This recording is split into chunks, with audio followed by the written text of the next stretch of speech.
1, 2, 3, 4.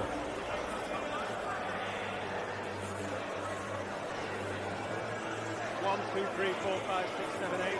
1, 2, 3, 4, 5, 6, 7, 8.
Do you want me going round? Do you want me going round?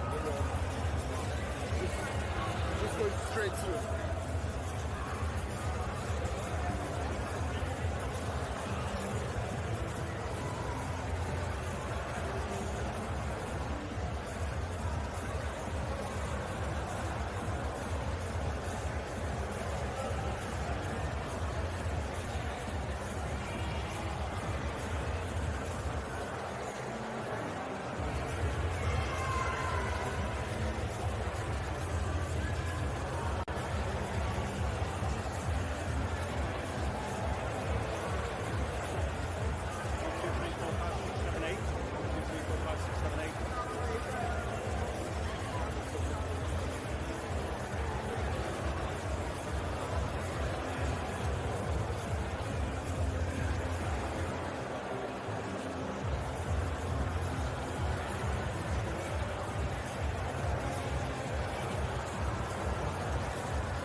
Sorted. Is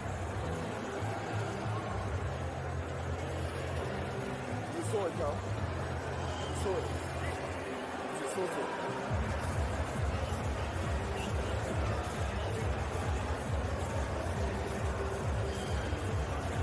Testing 1, 2, 3, 4. Inside 1, 2.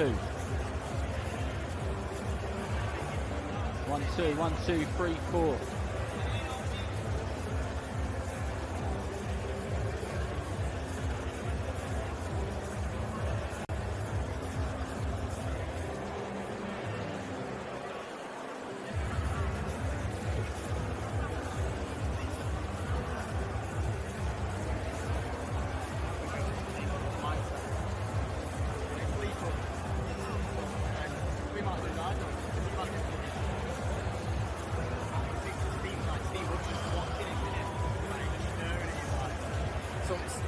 Someone told them to sack me. Someone said to sack me.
1, 2, 3, 4, 5.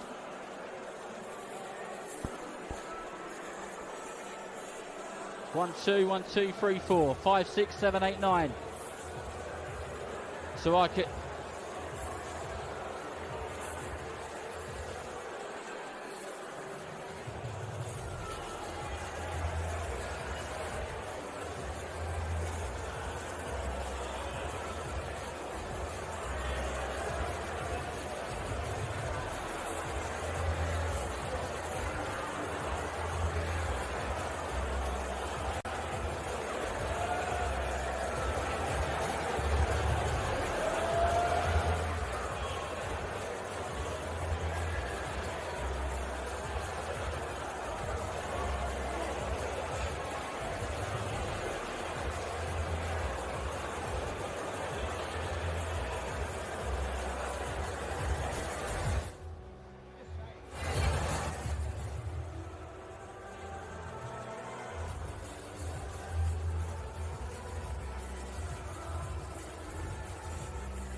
One, 2, 3, 4, 5, 6, 7, 8, 9, 10. Here we are at the Blackpool Winter Gardens for this VIP boxing promotions.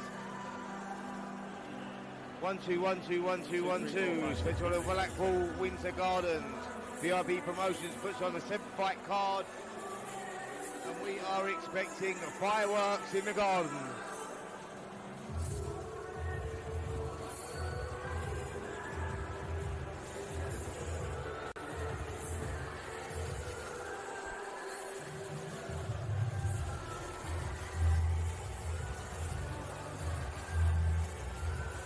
One, 2, 3, 4, 5, 6, 7, 8, 9, 10. 1, 2, 3, 4, 5, 6, 7, 8, 9, 10. Here we are, Lee. 1, 2. This is microphone 1.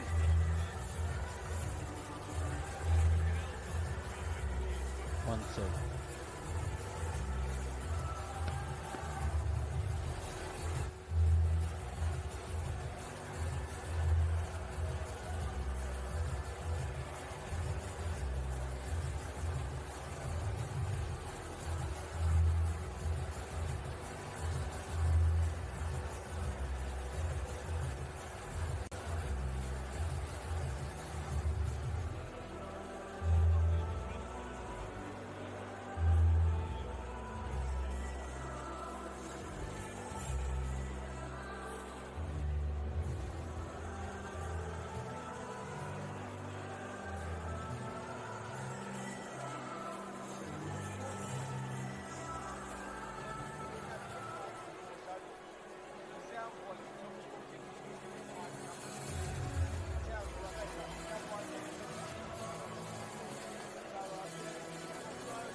Testing 1, 2, 3, 4, 5. 1, 2, 3, 4, 5, 6, 7, 8, 9, 10.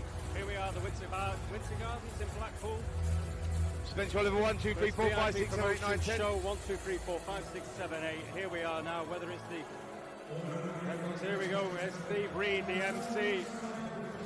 He's just going to tell everybody that... Here we go, 1, 2, 3, 4, 5, 6, 7, 8, 9, 10. 1, 2, 3, 4, 5, 6, 7, 8, 9, 10. Well, the first time we're going to start off with Brad Lane, who's in against Ryan Labourn. Before we move on to Sean Arkwright, Scouser. And then, a bit later on, Thomas Varey, Lewis Wright, Levi Bars, Ryan McMillan, who makes his debut, and then the local boy Jake Abrol. Then a late change of opponent. 5 out of the 7 fights tonight are Blackpool-based boys.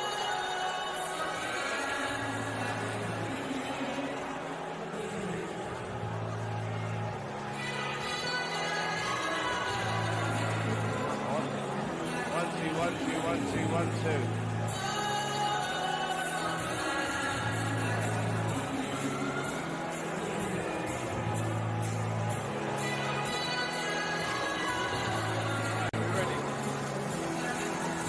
Testing 1, 2, 3.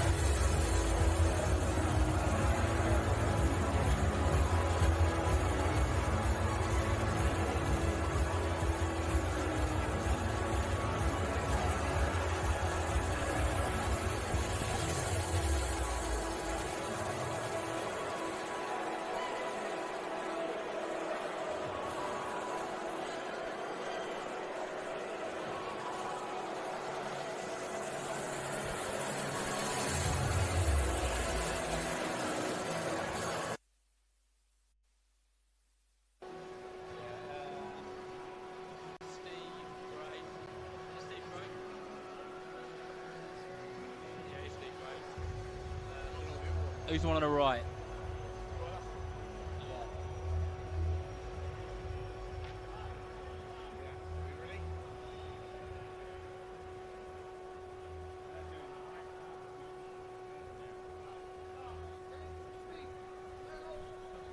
One, two, three, four, five, six, seven, eight, nine, 10. Yeah, 1, 2, 1, 2, 1, 2.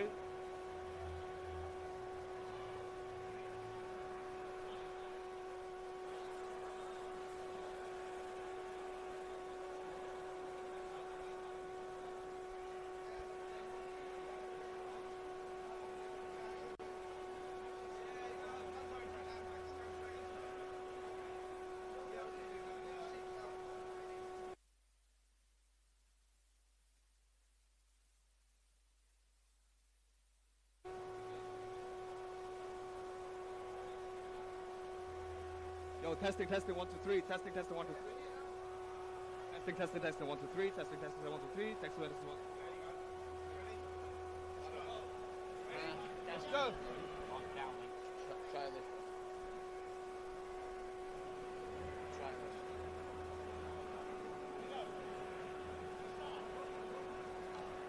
He's doing Brad's fight. Well, you're very welcome to Blackpool's Winter Gardens for this excellent night of fighting here. Well, what a venue we have as well. I'd say arguably the finest in the country, certainly aesthetically anyway, and it's going to be a packed little venue here tonight. Alongside me is the VIP boxing promoter Steve Wood and, of course, the former European Super Bantamweight champion Spencer Oliver. He gets absolutely everywhere, this fella. But we'll start with you, Steve. 7 fights tonight. The life of a promoter, we know, is not the easiest. You've had your, I suppose, traumas this week, changes of opponents, all the rest of it. The usual drill for you, though, isn't it? Yeah, it is the usual drill. Everyone thinks it's easy because you just see the end product, but to put it together is a very, very hard job, and this has been exceptionally hard. And, you know, we had 10 fights 7 days ago, including the Commonwealth Youth Title fight, which would be the first one ever done in the UK, and unfortunately the Ghanaian didn't get over there. Reasons behind that, I'm going to do it again, but, you know, we've managed to pull it together, and I think the viewers tonight are going to see 7 good fights with some really top prospects. Is really what I'm looking forward to. We get it every time when Woody puts on a show. You get a little bit of everything.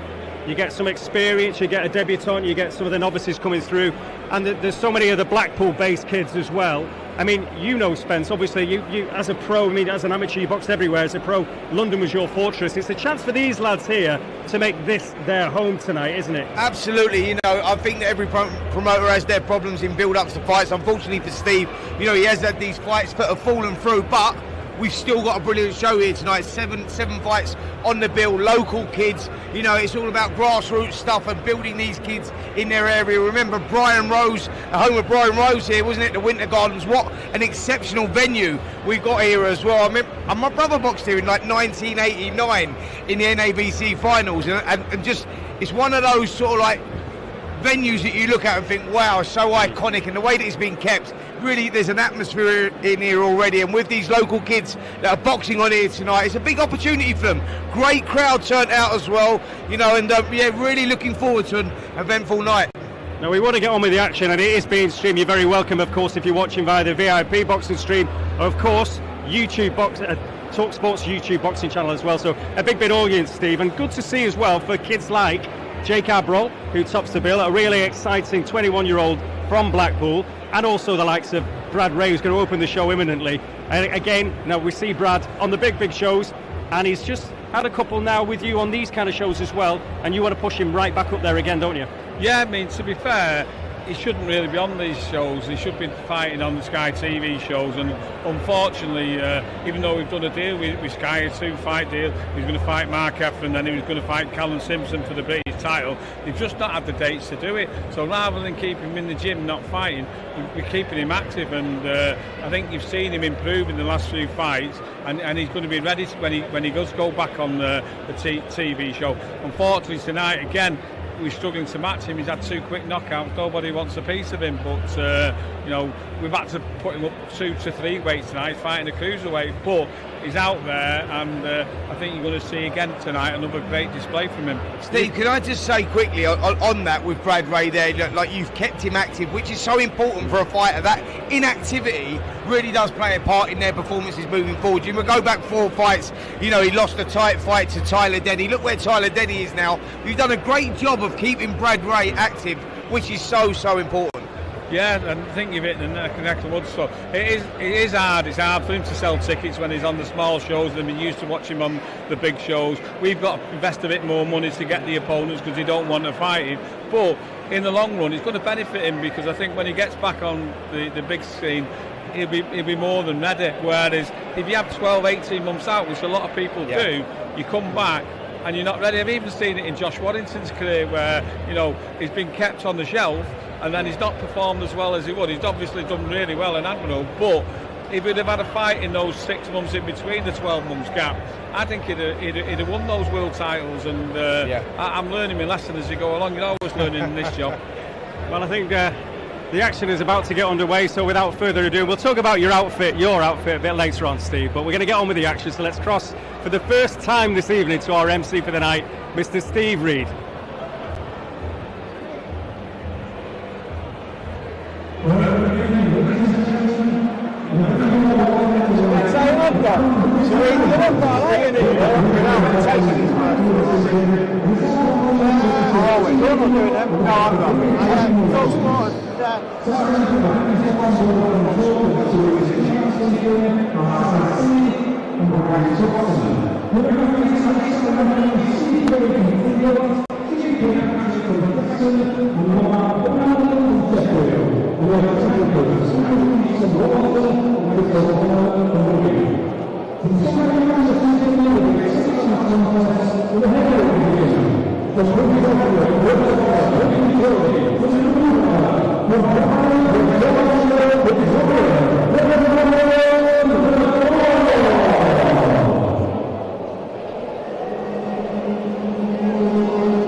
Well, a very good evening, everybody, and welcome to the TalkSport Boxing YouTube channel. You join us in a magnificent venue in Blackpool, the Blackpool Winter Gardens. My name is Darren Rees. I'll be leading the commentary tonight. For the first couple of fights, I'll be joined by Lee Whitehead. And the first two contenders in the ring is Bradley Ray, a well-known fighter, and Ryan Labourn.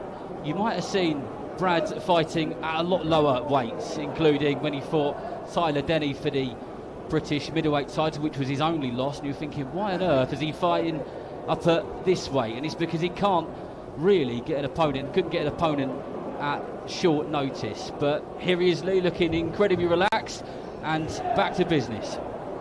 Yep, Roderick fighting a similar good weight, although he does look the bigger man. Tall, 6'5". He's putting football. Do well to stay near He just threw a nice 1-2 and then followed it up with the lead hook, which hit the right ear of Labourn, and that was a bit of a stinger. And we know that when Ray wants to, he really can put those shots together nicely. And when you're a few feet away from the ring, my goodness, can you hear them thud. But here he is in the Blackpool Winter Gardens, just stalking his man as he follows him round the ring, popping those shots out nicely. Brad's had 8 stoppages in 18 wins. In the last few fights, he's not been any opponents. He's been fighting like a journeyman. Absolutely. Any fighter wants to stay busy, stay active, just keep themselves in the ring, get away from that opportunity of themselves building up that ring rust. And there's some great fights out there for him. You know, the likes of Callum Simpson, the super middleweight champion, British champion, and there's plenty of others out there domestically, and he's such a good, exciting fighter to watch. And the last fight, he demolished his opponent in one round. It was a proper demolition job, and Spencer Oliver, who will be joining us in a short while, made a joke to Brad as we walked in and said, can you make this go a little bit further than one round? Because I don't get a chance to speak. Darren gets to deal with the speaking.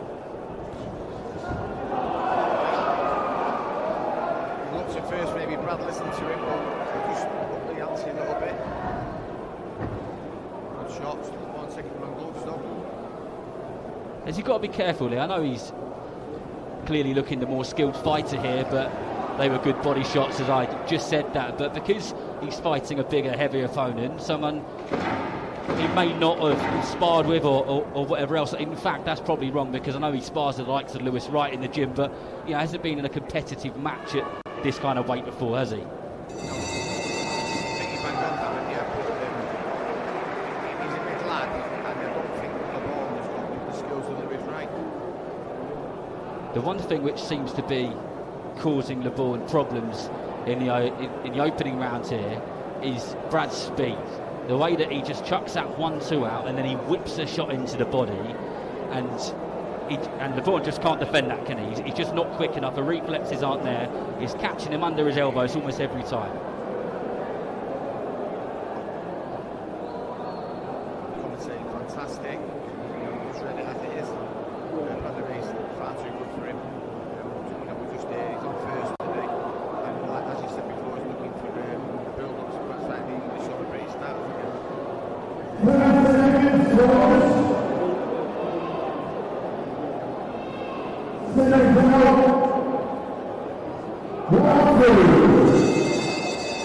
Well, into the second round of this one, scheduled for 6. Bradley Ray in the black shorts, black boots, and Ryan Labourn in the white shorts and the black boots, if you've just joined us here on the TalkSport Boxing YouTube channel. One of the things that I really like about Brad, apart from his fighting style, is he just doesn't seem to change. He's just always so chilled out, so relaxed, just a chirpy character, a big smile on his face, and just seems to be somebody who really enjoys his boxing. And you can see that every time he steps into the ring, that character just carries on through those ropes, doesn't it? Well, I've actually known since the kid, Darren, you know, so I've got more insight than most. Yeah, lovely kid outside the ring, get him inside the ring, becomes a bit of a monster. You know, that lovely face changes, he certainly punches with spite. You know, I'm hoping for big things from Bradley Ray.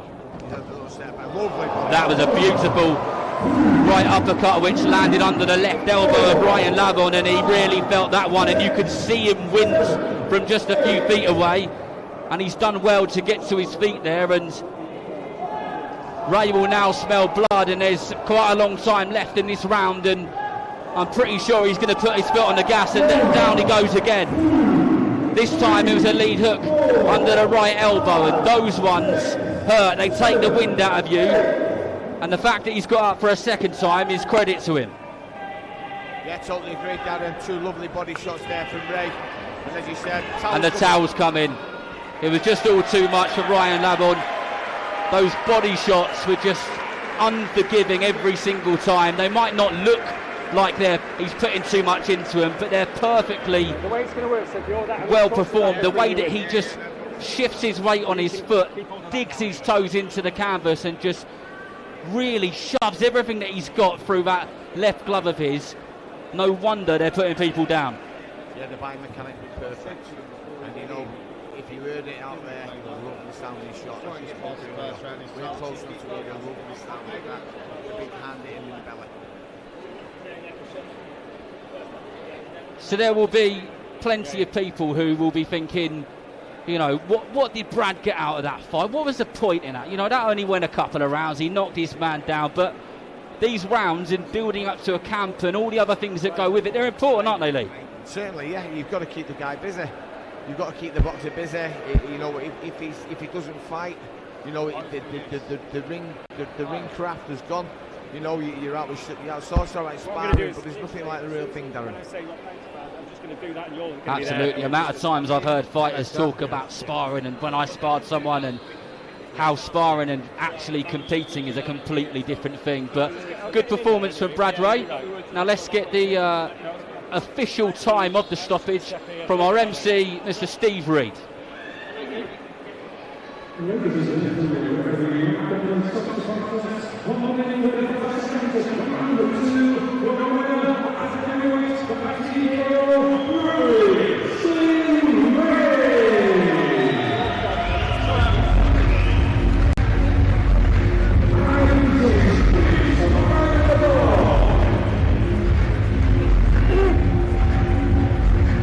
But a good show of appreciation there between Ray and Labourn, and in a moment we'll get Bradley up to the stage with Spencer and Dom for a chat, for doing all the usual stuff and the pictures and everything which the fighters need to do, going through the motions. But some good stuff there from Ray. Really, really lovely flow to his punches, the way that he put those 1-2s together, and then sinking in those lead hooks and those backhand hooks to the body was fantastic. And he joins Dom, so let's catch a word of him now. Well, Brad, short work again, but you've gone beyond the first round for the first time in 3 fights anyway. How do you feel in there? You look good, obviously, good body work. It's good, mate, yeah, I feel good, I feel like each fight we're just building, and you know, I'm incorporating the things into my fights that we're working on in the gym, and yeah, Andy's happy, so I'm happy. Yeah, I mean, as I mentioned, the previous 2 fights, short work. I mean, obviously Ryan's a tough boy as well, but I think that first body shot, I think he tried, obviously, got up twice after that, but there was so much kind of spite in that. You hurt him in the perfect spot, really, didn't you? Yeah, no, he's a big lad, he's a big boy, like you say, he's a tough lad, don't really get stopped much, but you hit anyone with the right body shot. It's something that we've been doing in the gym as well, so I'm happy that I managed to get it off. You lads with Andy, obviously Andy Abrol, based here in Blackpool. Obviously you're a Manchester lad, but you're always in a hurry, you lot. You always like the stoppages. You've set the tone now for the rest of the gym. Are they all under pressure now? That's it. The best thing about that gym, mate, since I come, is the friendly competition. Like, we all want each other to win, but we all want to do better than each other. And if you don't, if there's 4 stoppages tonight and 1 not, they'll be getting it in the gym. They'll be getting it. They won't hear the end of it. We spoke to Steve Wood prior to you getting in the ring tonight, and he said, obviously, it's great you've been on these shows. It keeps you busy. It's the right thing to do, but he wants you on those bigger shows. I mean, what do you want now? Yeah, I want titles, mate. I want big fights, and like, with all due respect, like to these shows and to the opponents that I'm in there with, like, I've been dealing with the people who they put in front of me, like, in a fashion that people don't. You know what I mean? I'm getting them out of there 1 and 2 rounds, and I want big fights. I want titles, and I was saying to you earlier, you know, there's my 20th fight tonight, and in my eyes, I've got nothing to show for it. I don't have titles, you know. 1 title fight I've lost. You know what I mean? I want to show the people that I'm at that level, and I think once I get my foot in the door, once I get a chance, I'm going to stay there. But you know, it's just getting that chance, and just got to be patient. But it is coming. Like many athletes, you're just a bit hard on yourself. You're only 26. You've had a good few fights under your belt now. Now it could be your time. But you've done the business tonight. You can go and support your mates now. So well done, Brad, and we look forward to seeing you again soon. Nice one, Dom. Thank you very much. Well, there you go. Now let's bring in a man that knows all about these big nights. Spencer Oliver, how impressed were you with Brad?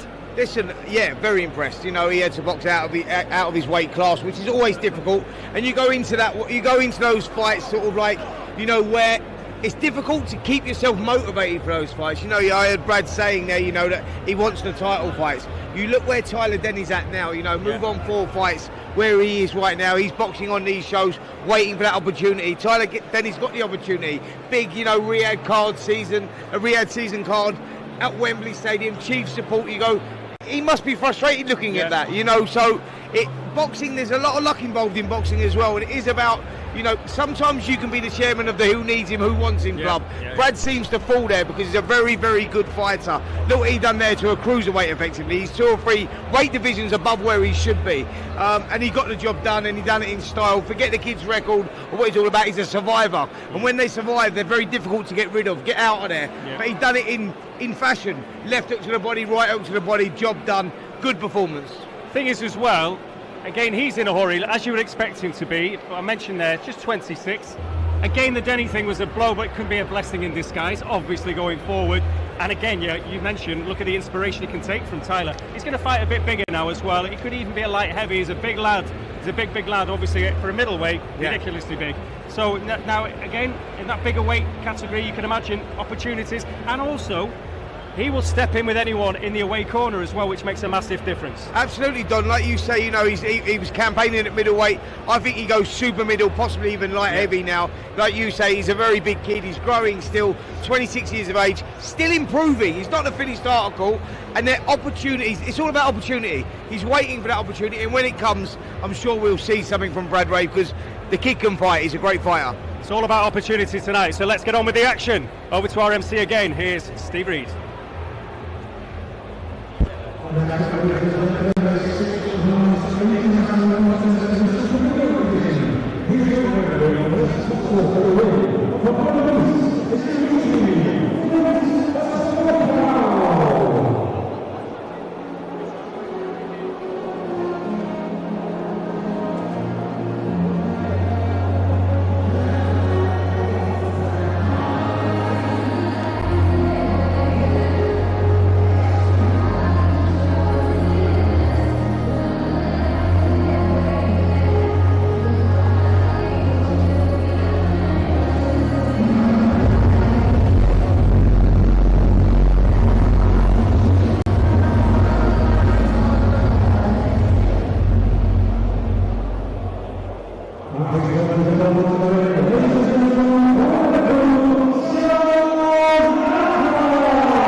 Well, here we go, bout number 2 this evening and the Blackpool Winter Gardens. I've got to apologise, I have actually got a co-commentator with me, Lee Whitehead, and we've had some technical issues and we're aware that his mic's either been in and out or not working at all. We're working on that and hopefully you'll be able to hear him pretty soon.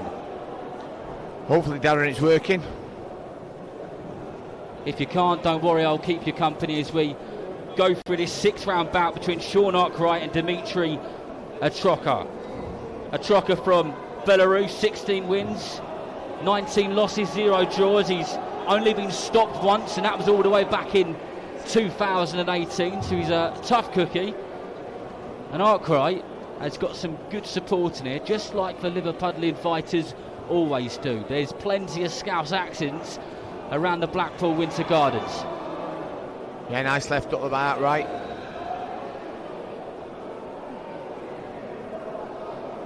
Arkwright had said in an interview with Lee Hogan that he had been guilty of being a bit over-eager, just chucking too many shots and going for it, just trying to take his opponent's head off, and that was before the fight before last, and he looked more in control in the last fight, not only of the fight but of himself and his stance and his style and the way that he was doing things, and we're seeing a lot more relaxed style here.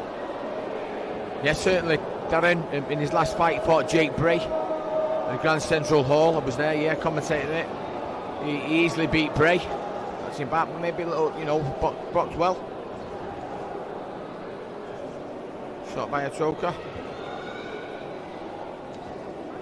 And that was a good overhand left from Arkwright, which just landed on the temple of Atrokhau from Belarus. Arkwright really controlling the pace of the fight in the southpaw stance with those dark navy blue shorts and gloves and boots to match, as he just feels his man out with that jab, keeping him at bay and then letting them shots go when he feels he's in the right place to do so. Yeah, referee for this one, A-star Steve Gray. Arkwright with the Everton colours on. We're back.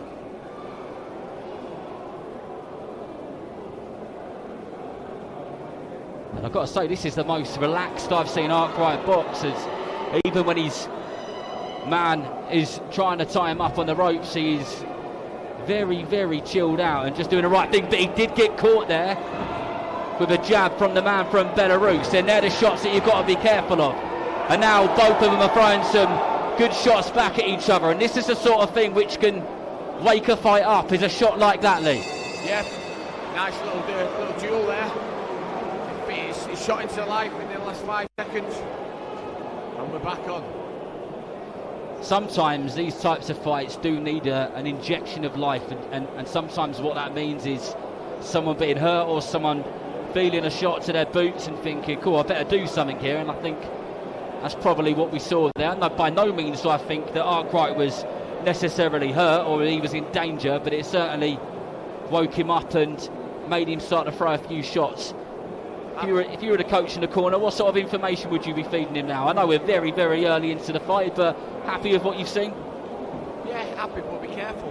He just absolutely nailed it, Darren. Got a little bit back from the Belarusian, and he's got to be careful. You've had his record out before. In the past, you know, he's now took the role of journeyman, but he hasn't, you know, he won his first 16 out of 19. Steve Gray, the referee, A-star referee, brings the two fighters together. And another thing which I'd heard Sean say in recent months was that he feels he's better when he's got a better opponent in front of him. And the more skilled, the more dangerous they are, the better version of Sean Arkwright we're going to see. And I guess, Lee, that's just what we're going to see as he just goes through his career. It's just you've got to go through the motions, and you know, you fight these journeymen. Sometimes they really come to fight, sometimes they don't. Sometimes they're boring, sometimes they're electric. Certainly, you know, the Belarusian here, he should have a little move round. You know, he didn't do anything apart from when he sprung into action. As you say, he got hurt and he came back fighting. You know, he showed us what he can do. As he just absolutely nailed it again, Arkwright is boxing very, very smoothly. He is, and I really like that lead screw shot which he throws from that southpaw stance, and he's landing it on Atrokhau, the man from Belarus. But he seems to just be falling short, because what he's doing is he's throwing that screw shot and then overreaching a tiny bit with that straight left hand. But man from Belarus comes back with a couple of shots of his own just to make sure that Arkwright knows that he's there. Yeah, caught him a nice left hook on the ear, I think. Warmed his ear up a little bit. Arkwright, you know, he's a little more tentative this round, Darren. He got caught before, and you know he's come out and he's got, you know, sticking right to the game plan. Game plan's a good word to bring into our commentary notes here, Lee, because there's lots of fighters who can chuck that game plan away, can't they? And they get caught, and then all of a sudden everything they were meant to do goes out the window. And how much will and how much discipline does a fighter need to be able to keep their head on? If you want to get to the top, you've got to stick with the game plan. As you say, you know, you can't get too reckless. You get reckless in this game, you end up lying on the floor. One just slipped through again from the man from Belarus, just ever so slightly grazed the chin of Arkwright, but nothing to trouble him as he just goes round the outskirts of this ring. Good body movement and head movement, still very relaxed, and still doing what he's done in the previous rounds, which is just keeping that distance, controlling the pace of the fight, popping that jab out, and then every so often we'll see a little flurry of punches, and when he puts them together, they go together nicely. Yeah, plus he's got good footwork. We all need good feet to get around this ring. Without the footwork, we are nothing. The man from Belarus, Dmitry Atrokhau, he's not throwing bundles, but when he is throwing stuff, it's stuff which can have an effect, isn't it? Yeah, he's sucking up. He's sucking up, taking punches on the arms and gloves, and he's coming down little counters here and there, particularly that left hook. And he certainly knows how to win, because the first 15 or 16 of his fights were all wins, weren't they, Lee? Yeah. Look at the box rec, yeah, 16 out of 19. Lost a couple, and since then he's been on the road. He's not won. He's not won since February 2018. One of the things which, or many of the things which these away corner fighters are so good at is surviving. They know exactly how to ride the punches. They know every single trick in the book, don't they? Survivors, they're coming to earn the money every week. They're busy. If you want to fight every week, you've got to have a good guard, good ring craft, good skills. Arkwright just switches into the orthodox stance there, and then as I say it, he must have heard me, because he goes back to the southpaw as he looks very chilled and relaxed, and looks to hold the centre of the ring and throw that double jab straight back left hand. He's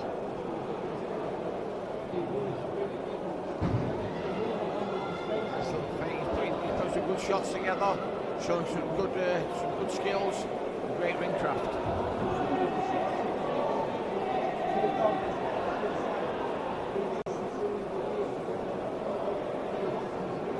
Arkwright changing direction as he just moves around the outer sides of the ring, and the man from Belarus, Dmitry Atrokhau, just staying there covering up,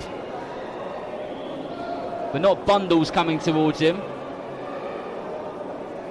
And what Sean had said about being over eager, he really has got rid of that. And I mean, there was a moment in the opening round where he got caught with something, and then he looked like he was going to show Atrokhau who was the boss, and then he's gone straight back to his boxing and gone straight back to being very relaxed and picking his shots very well.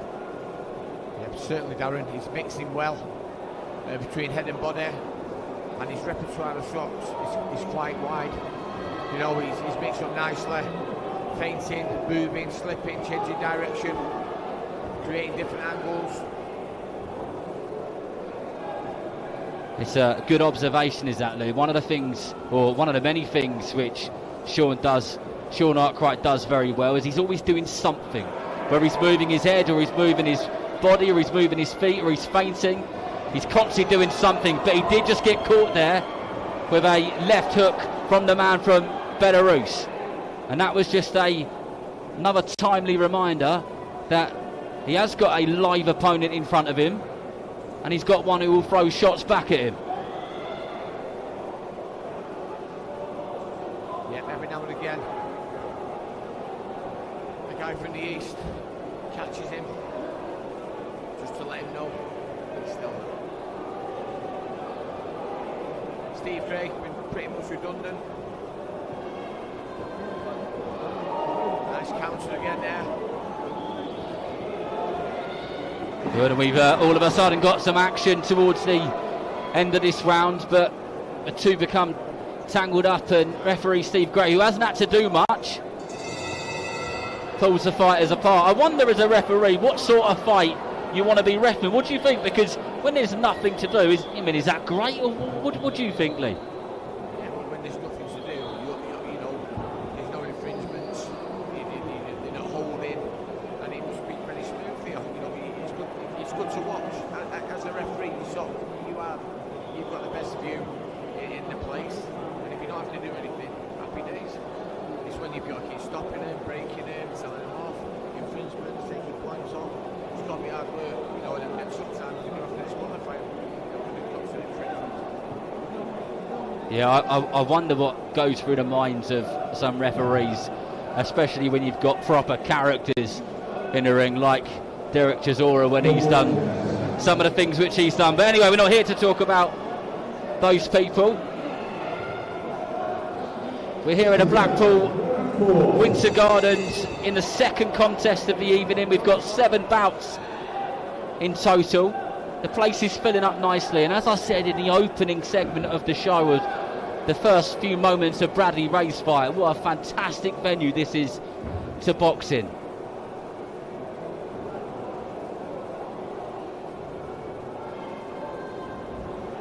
Good fast jabs there, Lee. A wonderful place of nostalgia. Good fast jabs by Arkwright, as you said, the Sovtus with Darren. He's singling, doubling, trebling it up, looking good. Count for the Belarusian again.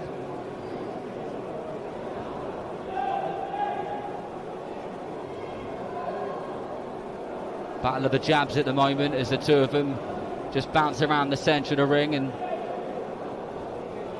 80% of the time it's just who can get their jab off first. But there comes a screw shot and a few taps to the head upstairs from Arkwright, who in his brain will be looking for a particular shot, I'm sure.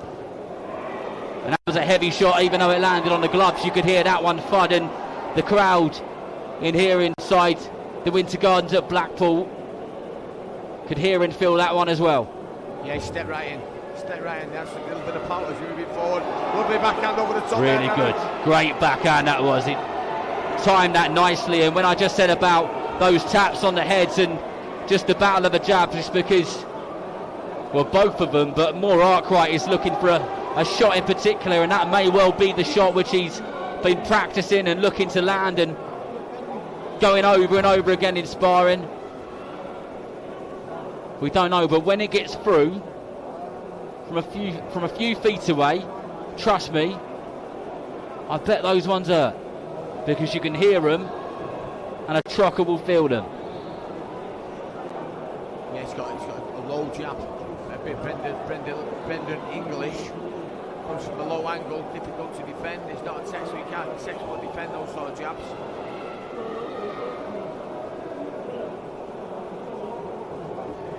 The Belarusian not offering much back now.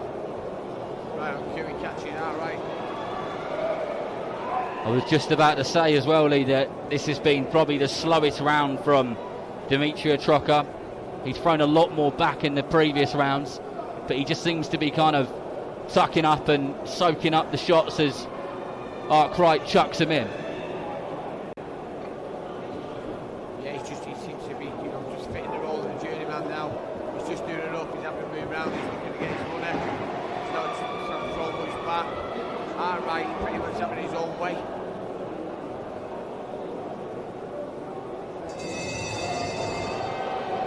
Well, a bit of fancy footwork at the end there from Arkwright, which got a few claps and cheers from the supporters who have followed him here from Liverpool. Like we said, he's a well-supported fighter. And Lee, going back to what we were saying at the start of this bout, and I read a quote out from Sean Arkwright about being over-eager and wanting to take his opponent's head off. Now, when you mix that in with the crowd which you bring with you, they want to see a bit of that, don't they? Yeah, the crowd want to see that, but you've got to be cool. You've got to box cool. It's no boxing for the crowd. That's when boxers make mistakes. You've got to stay cool, let them go. And as you commentate on those fights, just take one punch, and that's it. That's game over.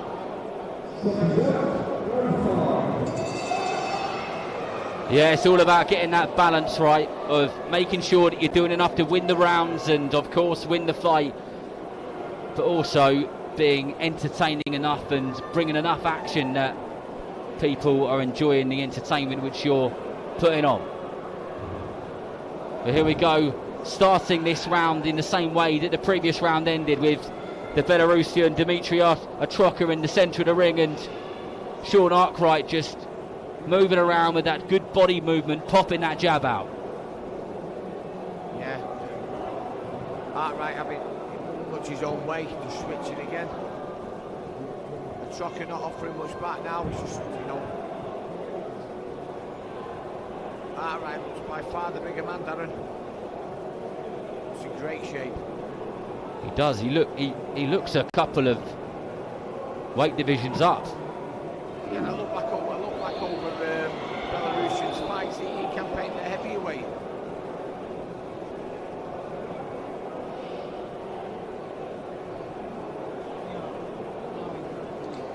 And that's good work on the ropes from Arkwright, and he just slipped a straight left hand there from Atrokhau and then come back with a decent shot of his own. But got caught square on the nose there.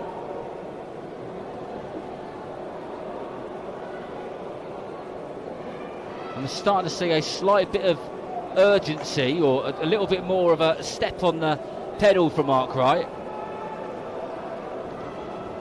And I don't know what was going on there with the Belarusian, but there was a bit of hand gesturing to say, come on, bring it on, I think. I don't know, what did you make of that? Yeah, I think there's a little bit of nastiness in there now. I think it feels like Arkwright's having a little go at him. And he's come back well with that. Once again, Arkwright keeps a cool head and sticks to his boxing. But he's clearly winning a round, Lee. Yeah, clearly.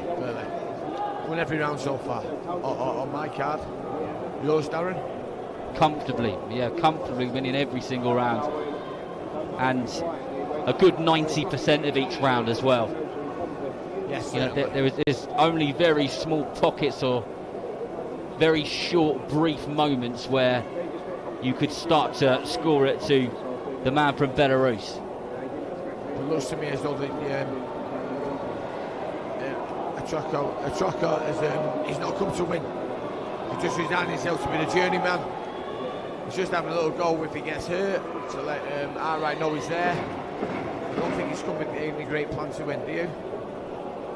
No, I think he started the fight in a lot faster way, and then every now and again you get this kind of random flurry of punches where he opens up, but Arkwright has got the skills and he knows what to do in that situation, how to defend himself, get himself just out of space, reset, and then go again. And then Atrokhau will just be back on that back foot and just soaking up the shots, and then every now and again he'll do exactly the same thing, and it's becoming a bit of a pattern developing here.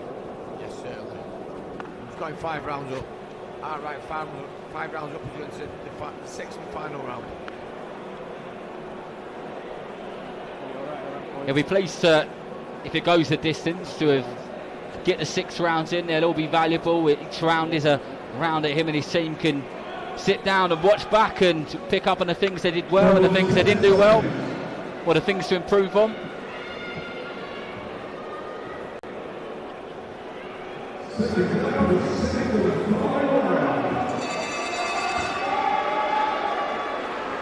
Well, here we go, this one scheduled for 6, and we go into the 6th and final round, where on our scorecards at ringside, Arkwright well and truly up, as we would expect him to be, in all honesty. Yeah, he's 24 years of age, he's learning, on the job. It's his 6th professional outing tonight, and he's looking a lot better than against Jade Burden.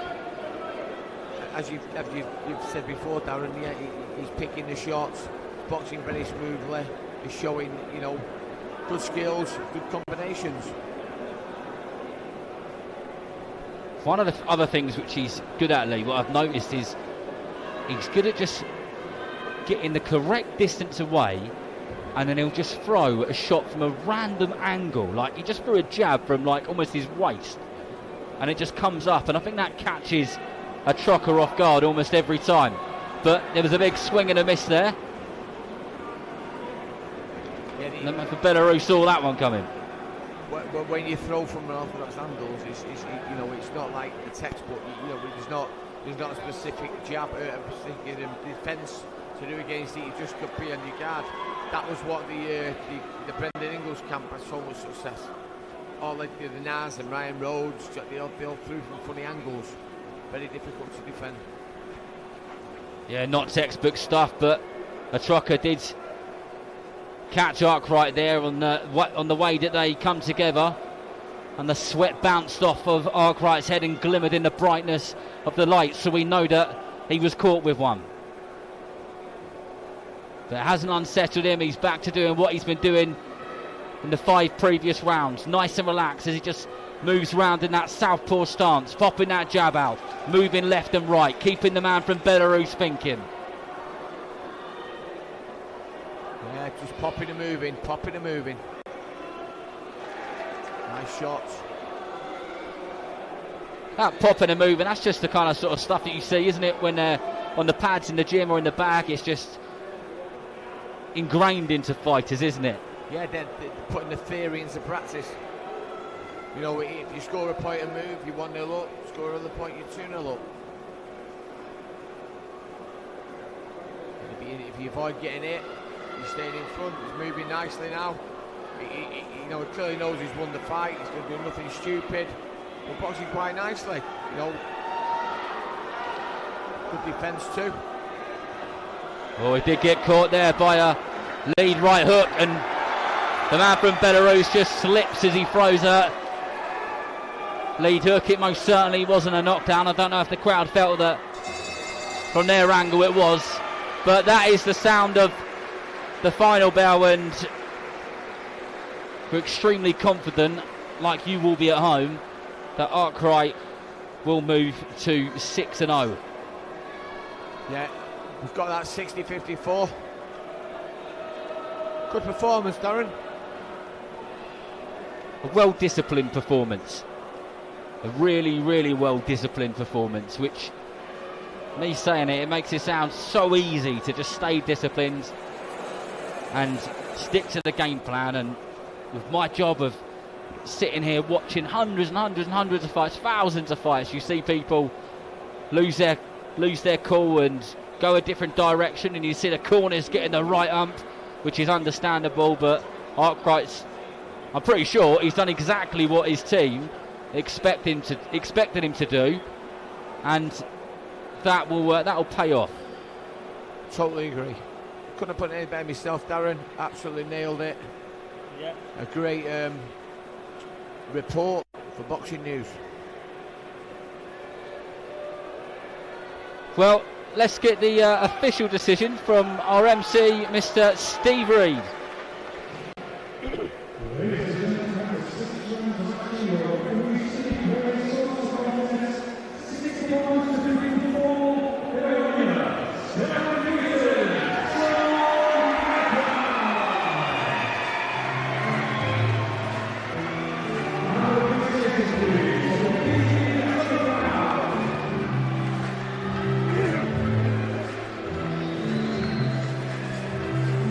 Well, as expected, Sean Arkwright gets a decision there. A good performance, well-disciplined performance, and now he can go and do the fun bit, which is go and see his friends and his family and the people who have come to support him, and chill out and enjoy the rest of the evening. But he will join Don McGuinnes in a moment after he's gone through and done all his pictures and all the other stuff. A big thanks to Mr. Lee Whitehead for joining me on comms, and apologies for those technical issues we had at the start. I'm now joined by Spencer Oliver. Spencer, first question, what did you make of that? Yeah, brilliant performance there. I thought that he dominated really from the opening bell there, Arkwright. I mean, it was tough, it was competitive, but very, very good. A great learning experience for him at this stage of his career. Very good. Well, he joins Don McGuinnes now, so we'll catch a word of him. Yeah, thanks, Darren. Well, the man himself, then Sean, you moved to 6-0 with a big smile on your face. Now, firstly, you look at this fellow coming over from Belarus, you look at his record, it's half and half, he's boxed everywhere all over the former Soviet Union, all over Europe. You just knew he was going to be tough. He was tough. I had a little watch of him, and you know, I was seeing he could box, you know what I mean? He wasn't a typical journeyman, he had good shape, slipped, trying to look for counters, and then I felt a little bit flat the last couple of days. I had a bit of an issue with my weight, my own fault. I'm only young, and I just felt a little bit flat, like I never had the gears. So when I'm touching, trying to find the openings, I just felt like I couldn't get the right shots off. And as I say, he was dangerous. He was Alidu swinging back, and he caught me with one at the end, Alidu, and I thought, first time being hit properly, and I thought, oh. So he was there to, you know, he's never boxed over here, and I think he come to put a show on, didn't he, and show what he was about. And credit to him, he was a very, very good kid. Definitely my hardest fight. You mentioned that right hand that he caught you with in that last round, but that's what it's all about, isn't it? I mean, you want them to come and have a go like that. Yeah, definitely. I think in my last two fights, I've been craving that. I've chased my opponents round, and I've been trying to get the stoppage, but I think I just didn't really have the gears today. I felt a little bit flat, so I thought just box and try and prize the opening from him. But he was cute, he was clever, so he was tough, scrappy, but got the 6-round win. Didn't lose the rounds again, so there's some positives and some negatives you can take. Yeah, well, as you say, you're young. You moved to 6-0 now, and it's your first fight outside of Liverpool. So you brought a little bit of Merseyside with you to Blackpool. You got a good little army there as well, haven't you? Got a good little fan base. I can only thank them all, because I fought 3 times in 3 months, and to keep coming back and paying £70 for the ticket, especially where we come from, it's good to them, and I can only say thanks to them all. I can see you still got a lot of energy. Go do some pads or something. Go on. I mean, you've done 6 rounds. Go and do a bit more. Sean, good man. Good man. Well, we'll get on with the action, because a very, very exciting fella who's based right here in Blackpool is next in the ring. That is Thomas Varey. So we look forward to him. Let's get on then. Our MC, Mr. Steve Reed.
Well, here we go, bout number 3 of the evening. Thomas Varey versus Lovepreet.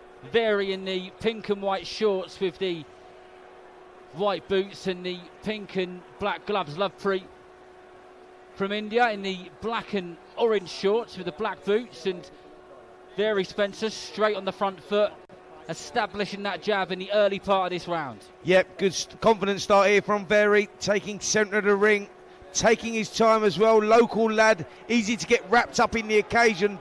Tremendous venue here at the Winter Gardens, but keeping his composure very, very well here. Varey. Is he nice and relaxed as he just throws a couple of shots downstairs and upstairs and then sinks in a shot just like he did with that big right hook to the body under the left elbow of Lovepreet.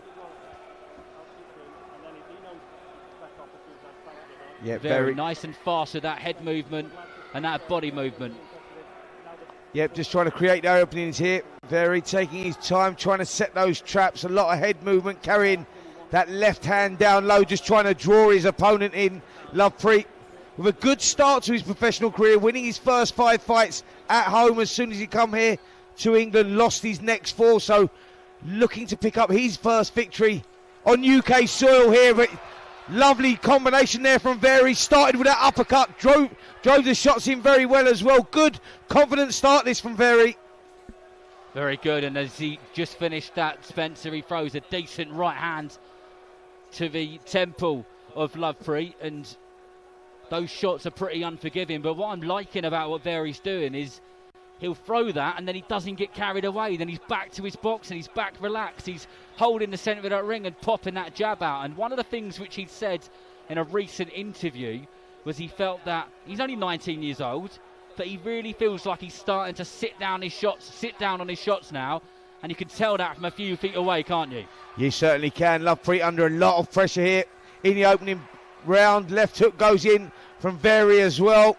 Good solid jab followed up as well. This is a good start indeed from this young man, showing a lot of maturity for a guy that's only had 5 contests.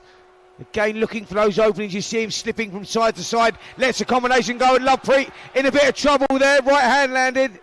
The third time that he's been in trouble in this round. And Varey just follows him around the ring and every so often unleashes a vicious and malicious right hand or left hook to the head. And he's caught him a couple of times with those. But I think one of the things you said, Spencer, about it being a mature performance has hit the nail on the head for me, because he really is doing everything very well and he's not getting carried away. But that amateur pedigree, Spencer, is really shining through. The way that he's distancing himself, the way that he's picking his shots, the way that he throws them and then he's straight out of there at the perfect time. It's got the amateurs written all over it, hasn't it? Absolutely. Timing, execution is key. You know, with Varey, he's just taking his time, finding the range with that jab. Throws the combinations to follow up as well. Good variety in there as well. Mixing the shots well to body and head, trying to set those traps. Lovepreet was on the back foot for most of that round, covering up, and you could see that Varey was just sort of taking that away from him, you know, just taking the soul away from him a little bit in that first round, really. Lovepreet really struggled there.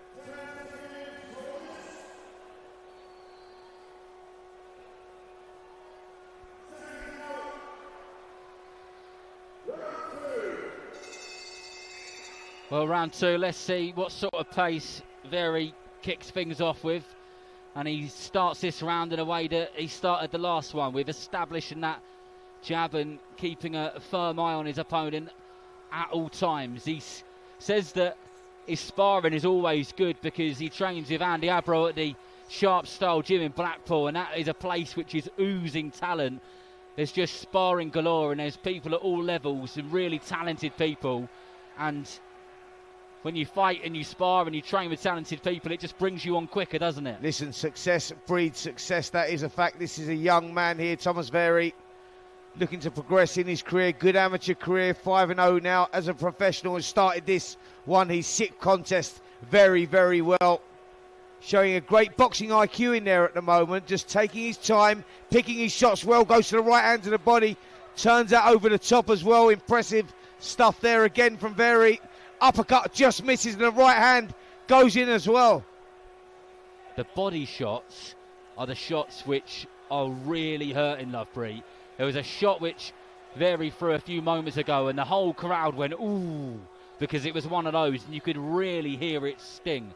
And I think if Lovepreet makes it all the way to the end of the 4th round, with the way that he's going at the moment, he's done well. And you just get a sense that Thomas Varey is just starting to put his foot on the pedal a tiny bit as the round goes by, and he's just starting to put more and more shots together.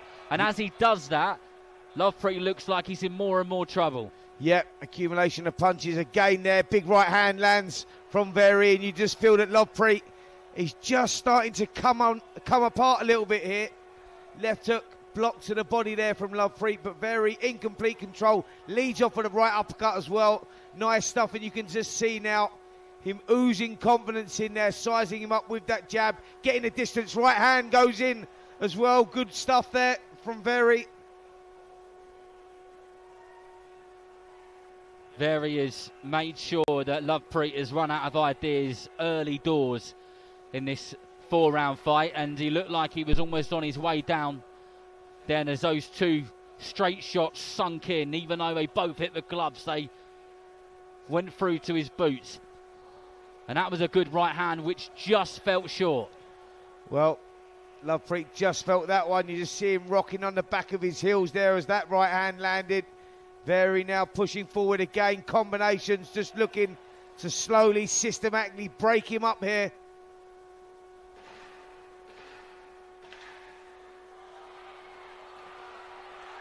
And Varey starting to smell blood, but I don't think he'll have enough time to get rid of his man in this round. But another good round, another well-disciplined round. He was in full control, 100% control. There wasn't a moment which went by which he was losing that fight, Spencer. No, another dominant round there from Thomas Varey. Started it well. Took the centre of the ring, worked well behind that jab, and it was the combination punching that really started to get to Lovepreet. He started breaking him down with body shots, combinations of 4 and 5, and I think they pulled him out in the corner. Yep, they have pulled Lovepreet out here, and Thomas Varey is going to get the victory before the start of the 3rd round. Probably the right decision, if I'm totally honest, from the corner, because Lovepreet was under a lot of pressure. He was, and I think it's worth saying, out of the 9 fights which Lovepreet's had, he's had more wins than he's had losses.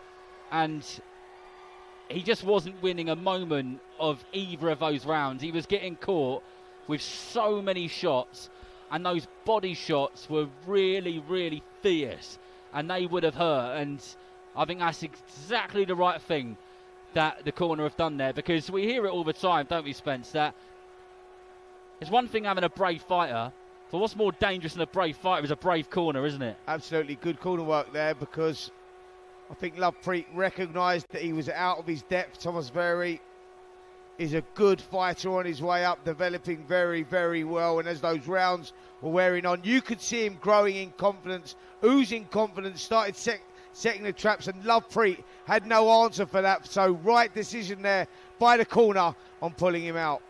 Well, let's get the official announcement from our MC, Steve Reed.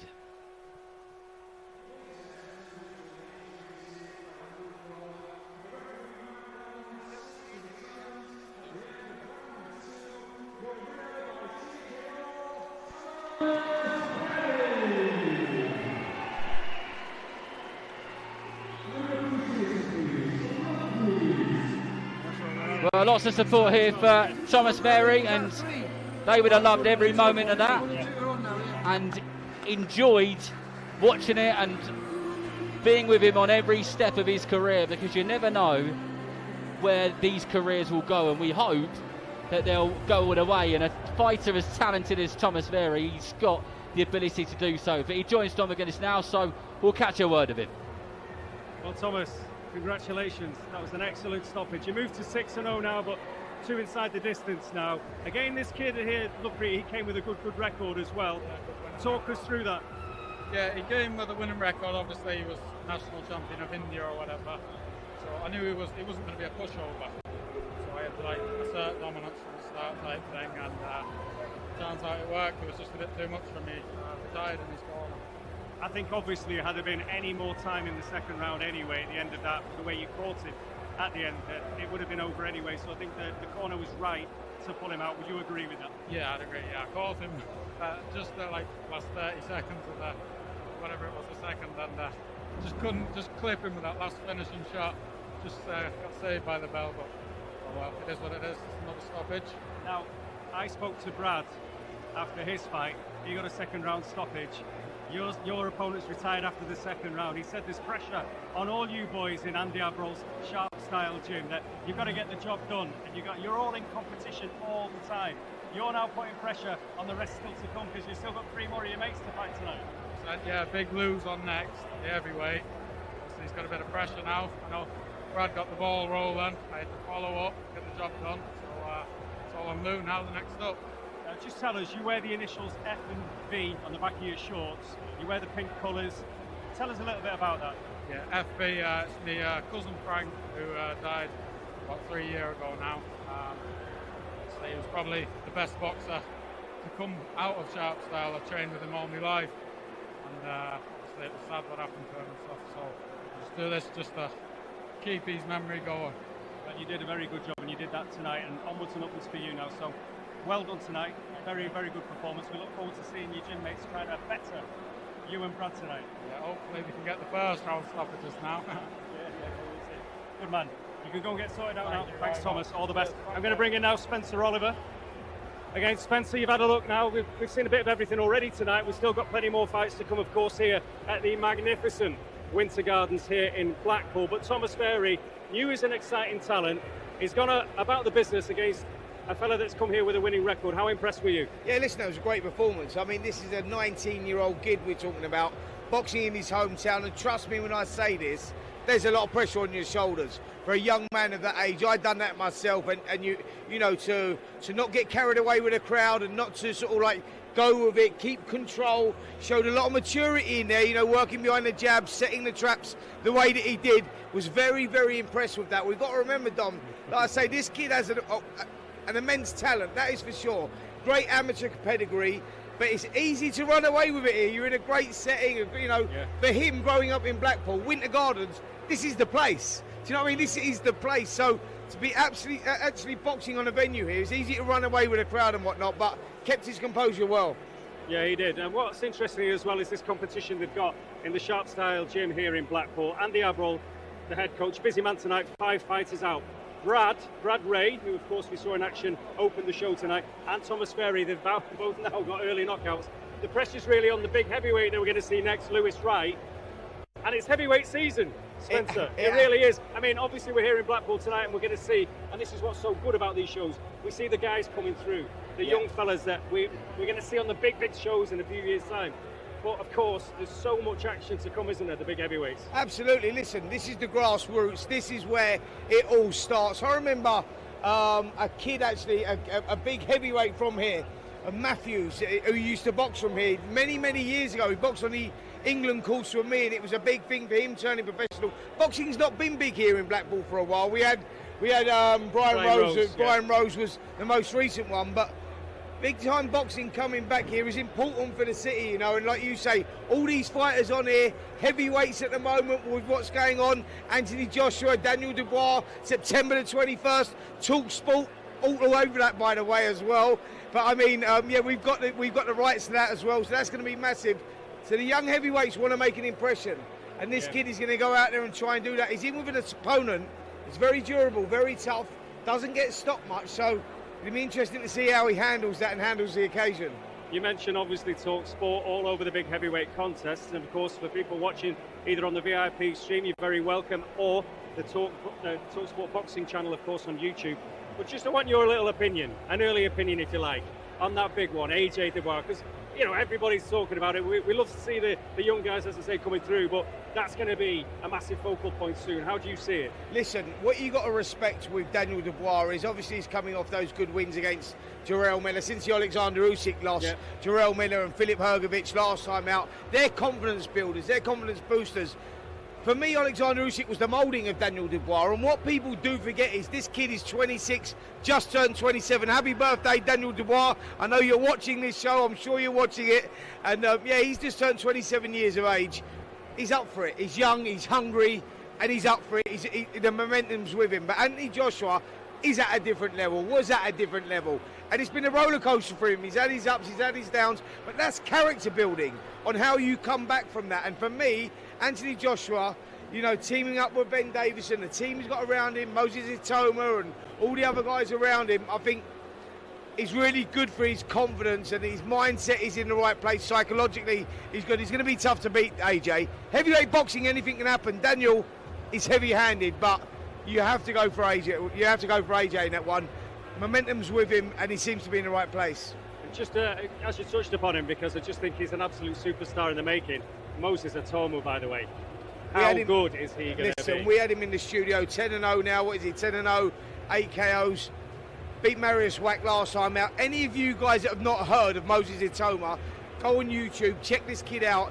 He is going to be, mark my words on this one, he is going to be Britain's next superstar heavyweight boxer, without a doubt. Once we've got this little lot out of the way, Anthony Joshua, Tyson Fury, you know, Daniel Dubois is still going to be there or thereabouts, but Moses Itoma, for me, world champion in the making for sure. Well, as you say, there was, well, that's why we're here. It's an opportunity for all these young lads to try and get in this mix. That's why we're so excited about seeing Lewis Wright. Still to come, of course, as well, here in the magnificent Winter Gardens. We've got Jake Abrol, local lad, topping the bill tonight. He's had loads of things to deal with in the build-up to this. But what do you want to see? When you see one of these young prospects in against stubborn away fighters, what do you want to see? It's quite simple. I want to see creativity. So what I'm saying is, yeah, they're stubborn and they know how to survive. So how do you get rid of those guys? The special ones set the traps. They create the openings. You know what I mean? And that is when you know you've got a special fighter on your hands. Moses Itoma done it last time out when we talk about that. Marius Wack, who just recently took Fraser Clark the distance at York Hall, you know, maybe a year prior to that or whatever, known as a tough, durable journeyman. Moses Itoma opened him up, set the traps and stops him in 2 rounds. That's when you know you've got a special talent. So stubborn journeymen are there for a reason, but the superstars, they find the openings. Let's see if we're going to see another one. Let's see what Big Lou can do. Here's our MC, Mr. Steve Reed.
Well, here we go. Here comes our first genuine heavyweight contest of the evening, our fourth bout of the evening, here at the Winter Gardens in Blackpool. Lewis Wright, the lad from Blackpool, good support here.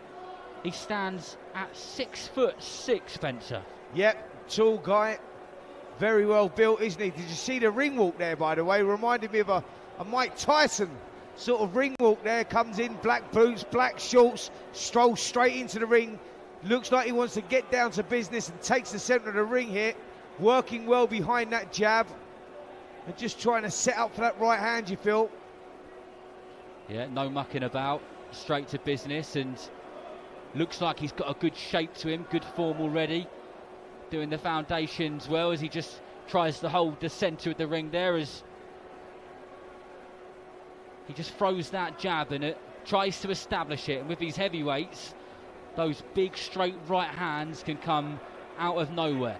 Yep, that's the key shot for the heavyweights. Chvarkou is there defensively, looks quite solid, carries his hands nice and high, looks quite difficult to hit. So now Lewis Wright just needs to create those openings. Creativity is key here. And Chvarkou is pretty quick for a big fella on that back foot, because as Wright just tries to set up a few shots, he knows exactly when to get out of there. And Wright's going to have to get his timing spot on, I think, to land something significant. Well, the timing comes off that jab. You just find the range with that jab, and then you step in, let that right hand go. The jab is key to setting up every shot in the book, especially for someone like Lewis Wright, who's very tall, very rangy.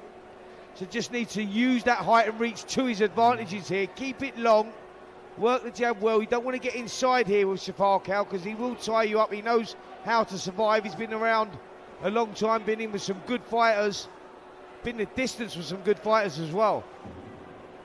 Yes, indeed. He's been a distance to the likes of Callum Johnson and Tommy Fletcher, who trains with Mark Tibbs.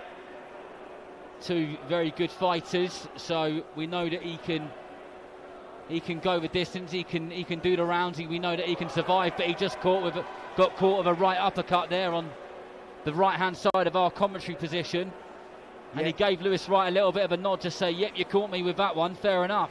Yep, Lewis Wright set that one up with the left hook. The right hand went through as well. Lovely little two-punch combination, and again Lewis Wright just pinning Chvarkou into the corner. He's taking him from corner to corner here, as you can see. His presence there is definitely working in this first round. A good opener there for Lewis Wright. He has got a decent amateur background. He had a break for a short while, but he said he was always training. Even though he went over to Ibiza for a while, he was still training. He was still in the gym, and he took up and did a bit of Muay Thai and all that kind of stuff. So he's always kept his hand in it. And since he's been back down as a pro at Andy Abrol's gym at Sharp Style, he's really been enjoying his boxing. And just very keen to be active and just to be in there as often as he possibly can, making sure that ring rust doesn't build up, and doing his thing. Yeah, activity is key, especially with these heavyweights. It's all about the development stage, the apprenticeship stage in many ways here. You know, he's been having his sixth contest, he's 5-0 now with the 3 KOs. He'll be glad he's got that first round out the way. He stayed nice and composed there in front of his home crowd, didn't get carried away, didn't do anything silly. Chvarkou, he knows his experience, and he will make you pay if you make a little fundamental mistake. So, done the right thing working off the jab there. Now let's see if he can build on that. Let's see if he can step it up just a little bit more. The referee just having a chat with Chvarkou there, and he will bring the fighters back to the middle to get back to the action, because that's what people have come to see, and both of them won't want to be standing around not doing a lot, as Wright is straight back on that front foot, just trying to gauge that distance with that jab and get one of those big heavy shots off if he can. Yep, like I say, he needs a little bit more creativity here though. Just the double jab in the right hand may not work. He landed the right hand there though, just forced his opponent Chvarkou back to the ropes just to regroup, regather himself, and he seems to have done that. Chvarkou, very experienced guy, as I say, knows his way around the ring. Nice double jab there from Chvarkou, and then just ties his opponent up, and just making life difficult in there for Wright, who's in control of this one, but not really getting through with the shots that he'd like. It'd be good to see a little bit more variety from Wright, because he is throwing that double jab right hand a lot, and when he threw a right hook to the body, you could see that Chvarkou felt it and was on the back foot a little bit. So a little bit more variety might do him good. But he has Chvarkou on the ropes and has got him covering up, and he's not just covering up and showing the body language just for defensive reasons. We can see that those shots, when they are getting through, they are hurting him. And Wright looking to just take that centre of the ring again as he tries to control the distance and he controls the pace of the fight. But almost every time he throws 2 or 3 shots, Spencer, Chvarkou ties him up and the referee has to get involved. So it's not the cleanest of fights so far. No, good experience from Chvarkou. Just learning to tie his opponent up the way that he does shows he knows the fundamentals, knows his way around the ring. Good, solid journeyman, gives these prospects something to think about. And when someone like Wright looks back on this contest, wherever he goes in his career, one thing he'll remember is what he learned in this contest against someone like Chvarkou, who knows all the tricks of the trade, knows how to survive more importantly, and is doing a good job here in this contest of surviving.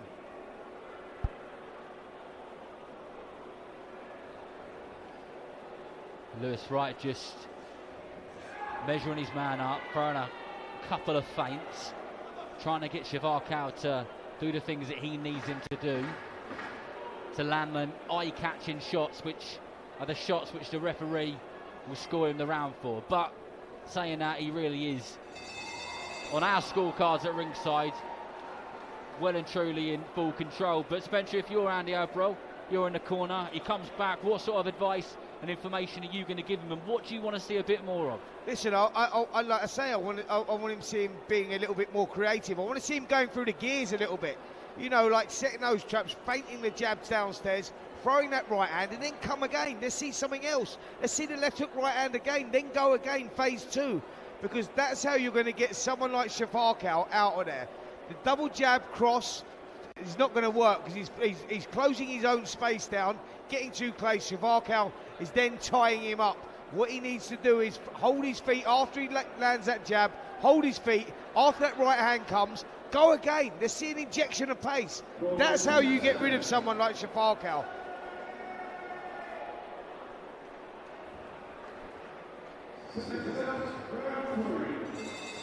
Well, you heard it there from Spencer, and I'm sure there'll be some very similar information coming from the home corner, the red corner here at the Blackpool Winter Gardens. If you're just joining us on the Talk Sport Boxing YouTube channel, welcome along. My name's Darren Rees and I'm joined by Spencer Oliver, and we are watching Wright versus Viktar Chvarkou, a heavyweight contest, one which seems to see Wright going through the motions, winning the rounds comfortably.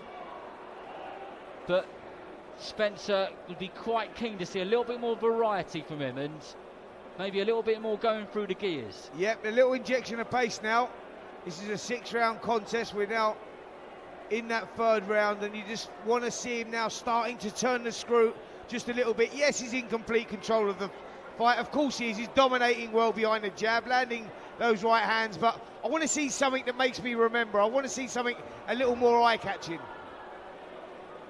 Is there a danger, Spencer, that when a fighter is doing something like throwing a double jab cross like Lewis Wright is, just because it's working, like continuing to do that, is there a danger in that because of the opponent reading it? Well, no, yeah, listen, someone like Chvarkou, he's very experienced, so he will read that. He's reading that. He's just riding the right hand.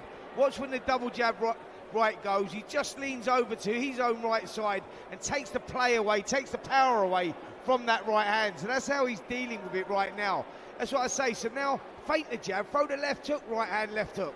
You know, that's what I want to see now. I need to see something a little different.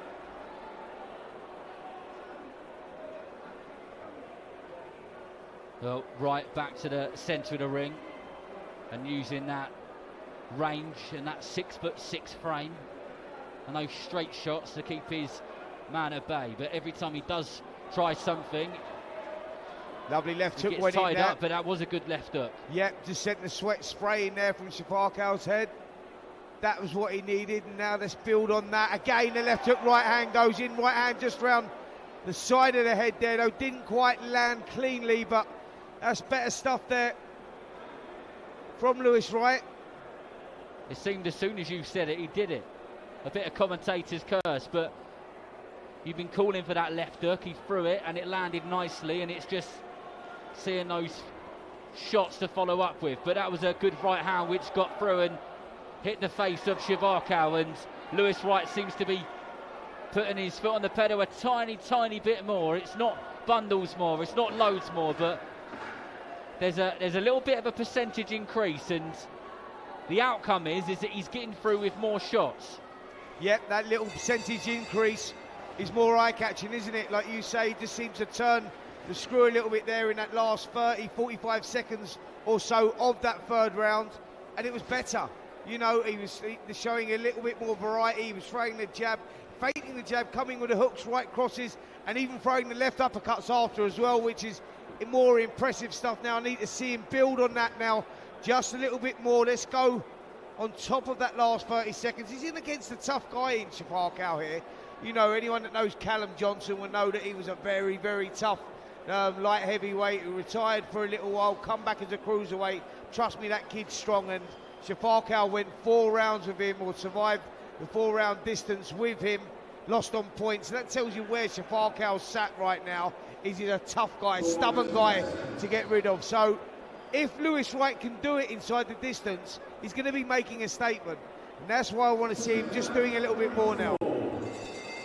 Yeah, let's not forget that Callum Johnson was, I think, the first person to put Beterbiev on his backside when he fought him, and us British boxing people and fans thought he might do it that night. But let's see if Lewis Wright can put Chvarkou on his backside, stick him on the canvas, give him a confidence boost, lift the crowd up. I think it's going to be tough because Chvarkou knows exactly what he's doing. He knows every single trick in the book from what it seems, and he's not letting Lewis Wright get those shots off. No, he's still very competitive in this one, Chvarkou. I mean, he's in survival mode, but he's throwing the shots back and making life difficult for Lewis Wright, as expected. Right, again, double jab, just misses with that right hand.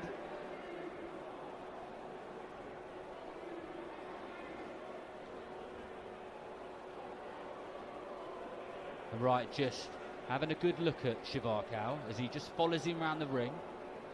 Probably thinking of, what can I get him with? Where are those very small gaps? What is he doing? How can I punish him for it?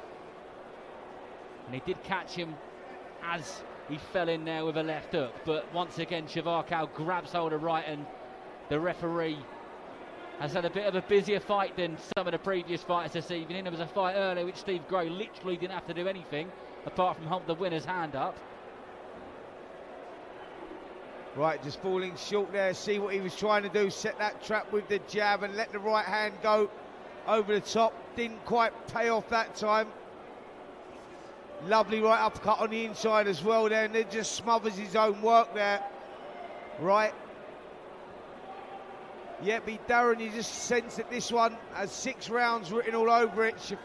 Chvarkou's very experienced, very tough, knows his way around the ring, and Lewis Wright just seems to be running out of a little bit of ideas here on how to get rid of this stubborn opponent.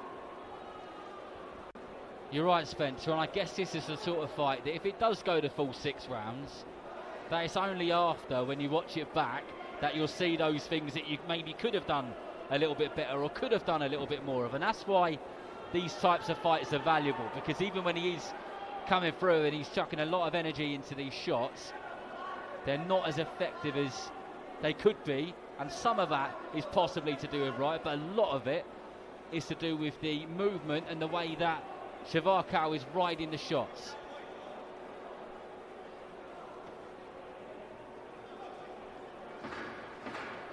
Ten-second clacker goes there as we approach the end of the 5th round here. Lovely left hook there.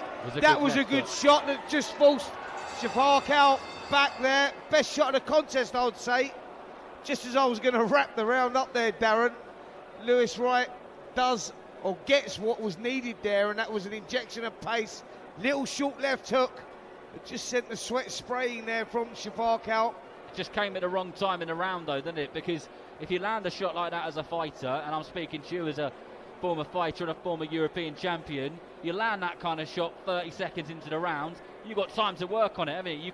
You've got time to do it again or follow up on it. Absolutely. Last few seconds, it's a bit frustrating. Absolutely. Listen, not frustrating because he now needs to go out there and build on that now. He's going into this 6th and final round. Time to impress the home crowd here. You know, he's a Blackpool favourite down here.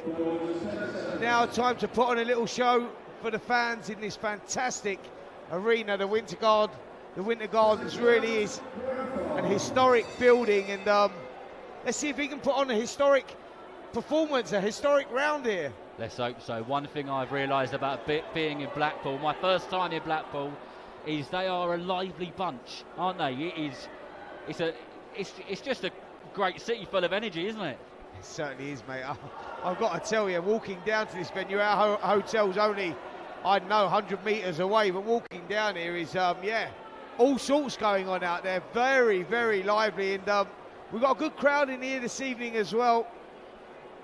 And you just want to see now grandstand finish from the local fighter, Lewis Wright. Can he do that in this 6th round? That's it, because if Wright can land that shot and finish this contest, then the other stuff doesn't matter as much, and he probably won't be as frustrated. Don't get it twisted, he's not had a bad performance at all, but there's plenty more he could have done, and I think he'll agree with that when he watches this back and he listens to us. But let's see if he can find that shot from somewhere. Chvarkou just continuing to do exactly what he's been doing the few previous rounds, which is just going around, changing direction, hands up, just keeping out of space and making sure that he's out of danger. But the odd shot is getting through from Lewis Wright, like that one. Yep, just a little bit too one pace for me though, Lewis Wright. I think that he sort of seemed to run out of ideas a little bit. You know, I think when he goes back to the gym or he watches this, yep, he will feel slightly frustrated with his own performance, because he'll say he feel like he could have done more. And this is, like I say, it's the apprenticeship for these young fighters. It's about learning, going away, working on the mistakes, working on what you didn't do, what you done wrong. We can talk about the good stuff, but he's not here to talk about that. It's about working on the stuff that maybe needs working on to bring out those better performances. And he's going to have to go back to the gym and work on that. But Wright just lands a decent left jab to the head of Chvarkou, which snapped his head back, but then his back nice and relaxed and throwing his shots out there.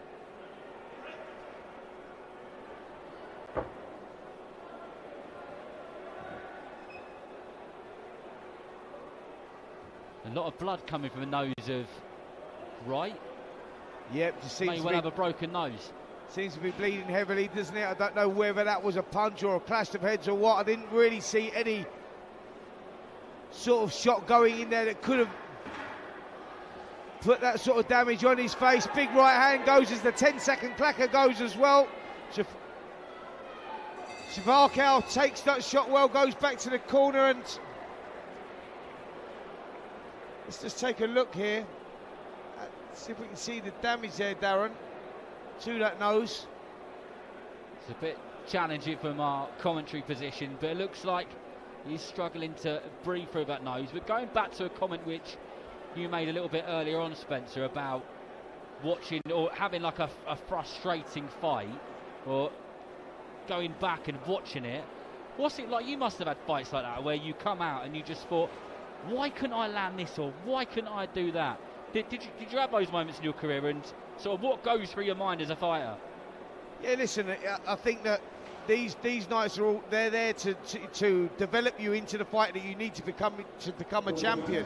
You're going to have these frustrating nights against these tricky opponents. You know, going in now, say, like I said, the last round was a lot. I thought the last round was the 6th round. Actually, we're going into the 6th round now. My apologies for that. So he's got a chance again here to showcase his skills.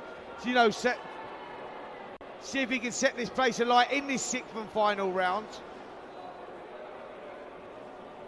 But yeah, it's all about the development stage. It's all about the learning curve right now, and he's going to learn a lot from this.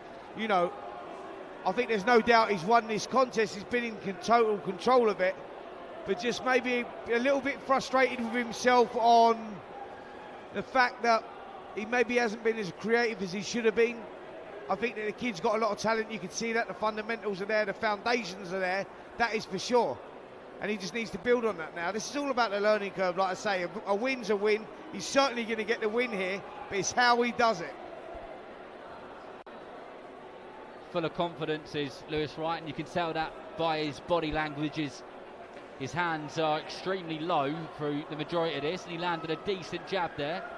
And he's obviously feeling very relaxed as he just tries to cruise to the final bell and get another victory on his record and take himself to 6-0.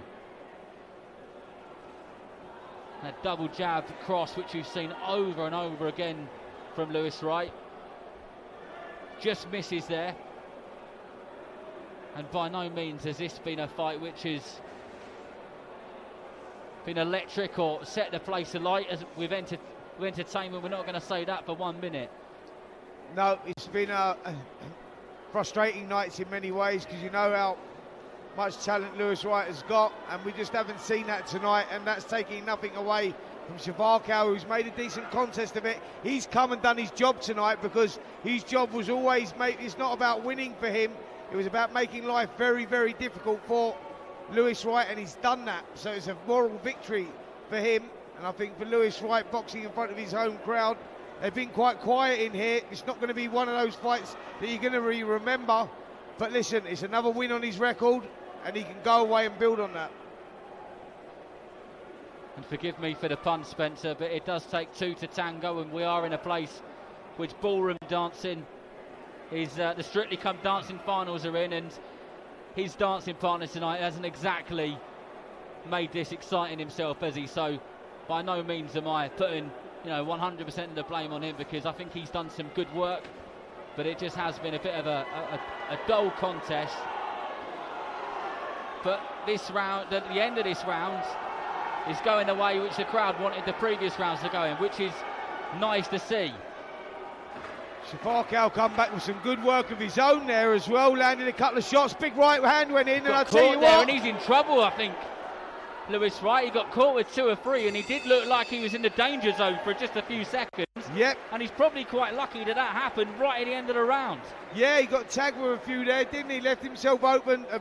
Lapse of concentration there from Lewis Wright with about 15 seconds to go, and got caught with some silly shots at the end. But listen, overall, yeah, good performance, nothing spectacular if I'm totally honest. A lot to work on.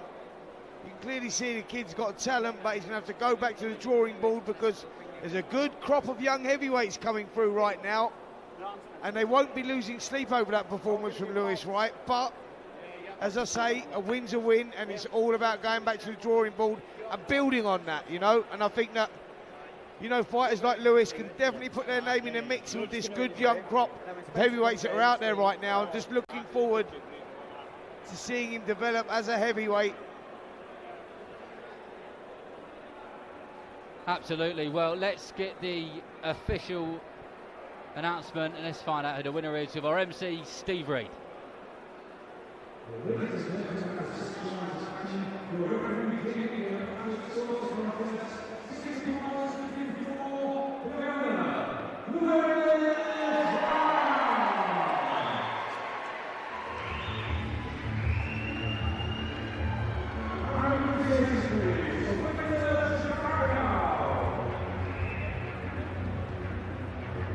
Well, as predicted, Lewis Wright gets the decision, but he'll just make the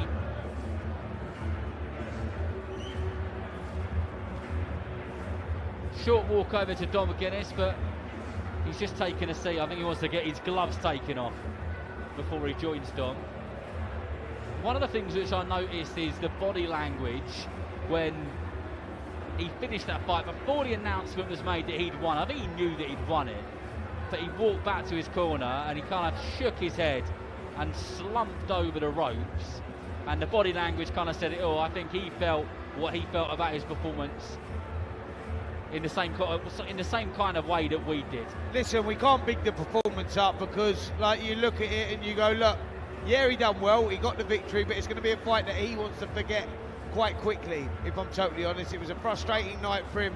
He couldn't get the rhythm going, couldn't get off with the shots, and you can see that on his face, maybe, that it was one of those just didn't go his way tonight, like, in many ways. He couldn't find that timing, couldn't find that rhythm. Absolutely. Well, he joins Dom McGuinnes, so we'll join him for a chat now. Thanks, Darren. Yes, the man himself. Lewis, you moved to 6-0. Yeah. Before we get into the nuts and bolts of that, what happened there in the final round? Because it just looked like you got caught just at the end there. No, we're nothing that affected me, like, they wobble me or nothing like that. He just obviously, for the fight, he was going at a certain pace. Fair play him. Caught me, but like I say, nothing that were going to put me down or nothing like that. He came and brought it, so I met fire with fire, man. Yeah, he's a stubborn campaigner anyway. We've seen him go the distance with the likes of Callum Johnson, so he's got a little bit of pedigree. It's about progressing at your stage, isn't it? Yeah. Just getting those wins under your belt. And do you feel you felt good in there for the most part? Definitely, anyway? Definitely. I had a 4-rounder last time, and going about it the wrong way, jumping about like I still weighed out 90 kilo, you know what I mean? Trying to box out some sort of Cuban, but yeah, this time I felt a lot calmer, and I hope my performance showed that. I'm just trying to improve each time, and as long as my coach is happy, I'm happy, and he said he was happy with the performance, so good, man. Good going to the future. If Andy Abrol's happy, everybody's happy. 100%. I tell you what I like about your gym though as well, there's a lot of competition. Yeah. We've seen Thomas, obviously, we've seen Brad, and there's still more to come. There's Jake, there's Levi. And again, this is your home, isn't it? It is.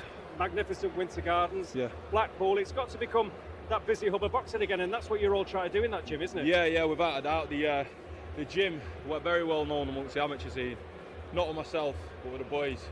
I was only in there briefly amateur, but these boys, you've got a world medalist in there, you've got European medalists, all absolutely mustard, and even though they're younger than me in the gym, it is our flat, you look up to that sort of skill, do you know what I mean? So being around that sort of people in my classes and that, makes me very confident for the future. The fact that I'm in there with them, perfect. And it's we were talking before, it's heavyweight season as well, isn't it? Yeah. You know, when you see the likes of Dubois and AJ soon, yeah. Obviously Tyson Fury's not too far from here. Yeah. Does that give you a massive lift and a massive push when 100%. You think this is where UK, they own the heavyweight division? They do. And I think just even for casual fans, they love heavyweight. They love heavyweights. Everyone likes seeing big men going at it. Pause. But the fact of going through it and everything like that, and I do feel like for an heavyweight, I'm not, I don't move like a lot of them. As powerful as they are, quite stiff. Yeah, you know what I mean? So that's something I hope I can keep bringing to the table and use to my advantage. Yeah, I mean, size-wise, looking at your frame and everything, you're very tall, obviously, but not you look like a cruiserweight or even a light heavy in terms of the way that you carry your weight, if that makes sense. Yeah, it's all good. A few more calf raises and we're there, you know what I mean? But no, definitely, but where some may see it as a disadvantage, I see it as an advantage. Yeah. And if a coach is going to make me do it, then it's Andy Abrol, you know what I mean? Right, well, he's, like I say, different calibre. Just watch the boys, you know what I mean? What we're going to see from Levi, what we're going to see from Jake? Two outstanding performances. Levi, world of his own. You can't ever tell me someone boxes like Levi. And jabs, especially at this new weight. Whether it's tonight, whether it's next time, whenever, if he gets going in this new weight, I'm expecting people to hit in the deck, 100%. look forward to that. 100%. Listen, you've done the business tonight. Well Cheers, done, Lewis. man. Thank you I'll very take much. My coffee as well. Good Appreciate man. that, man. Thank you. See you soon. I'll bring in Spencer Oliver. Former European super bantamweight. We'll bring Woody back in as well. Steve Wood, obviously the promoter. He's going to walk across the camera. Come on, Steve. You're not new to this. Come on, man. Listen, Dom's pinched my spot when he was over there before, so blame him, don't be blaming me. Right, we'll ask you first anyway. Lewis, impressed? Do you know what? I wasn't as impressed as I expected, I've been being perfectly honest, because he didn't seem to get his shots off tonight. He threw a few, but they weren't landing cleanly, and obviously at the end he got caught, which you're going to caught in heavyweight boxing. If you do get hit, you're going to feel it, and he did. But you know, the good thing for me is he got 6 rounds out, because he's stepping up into the central area, which is 10 rounds next. So to get a good 6 rounds out was good. He'll do him no harm whatsoever. He can fight a lot better than that. So is that the plan? Yeah, the plan is November. He's fighting for the central area title, and as I say, he's a lot better than he's shown tonight. He did throw some nice shots, but he just didn't get through. And sometimes you've got to give credit to the opponent as well. You know, I mean, they don't want to stand and be hit by a 6'7" heavyweight, do they? And he's just been the distance with Callum Johnson as well. So you know, he is a tough kid. Yeah, he's a tough opponent. It was always going to be tough for Lewis to get him out of there, that was for sure, and it was all about creativity and whether he could do that. You know, Callum Johnson is a great yardstick. Forget that he was a light heavyweight, now campaigning as a cruiserweight. That kid's strong, he's got experience, he had better BF on the seat of his pants, you know, so that gives you a yardstick on where he's at there. But Chvarkou, he was a very tough opponent, very stubborn opponent, and I think for Lewis Wright, I think that he will look at this fight, he'll go back on that one, and the 6 rounds are going to be priceless for him going into a central area title fight, taking all the positives away from it. I think when you're looking at the negatives, you go, yep, a little bit one-dimensional, working everything behind the jab, seems to run out of ideas at times there. Again, it's something he can go back to the gym and work on. We got to remember, he's having his 6th fight here, guys. Like we talk about him, you know, like he's a seasoned pro. This is very much the apprenticeship stage. You come up against tough, stubborn opponents like that, durable journeymen that make it awkward, make it frustrating for you. Timing, they just take that half a step back. Timing's just not quite there. And it didn't really work for him tonight, Lewis Wright. He's pleased that, he said the team are pleased that he's got the victory, but he'll go back and he'll look at that and, you know, there'll be frustrations there for sure, but it's how you build on that makes you the fighter. You know, he's at the beginning of his career at the moment, so there's a lot of positives to take as well. You look at, you know, he's a very athletic heavyweight. We were talking about it before. You know, he's got that tall, very, as I say, very fit, very lean physique, very, very mobile. And Spencer was talking about it being heavyweight season, and it is massive for these lads to see where they can go, where the elite of the division is at the moment. Dubois and AJ, obviously, Tyson Fury, just under Rogan Morgan.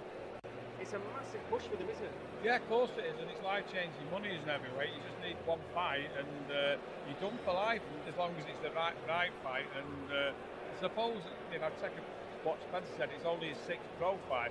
I think he only had 9 amateur fights, so it wasn't a seasoned amateur who's turning over. He can rush, and you know, to navigate you to that top, it's not easy, and you know, it's something that we've got to look at and be very careful, because one wrong fight, you're on the game of snakes and ladders, and you're right down the ladder. And what you've got to remember, Steve, is you know, you've got a current crop of young heavyweights that are coming through at the moment. You've got them ones at the twilight of their career now, when you're looking at your Tyson Furies and your Alexander Usyks, you know, and the fighters of that sort of magnitude.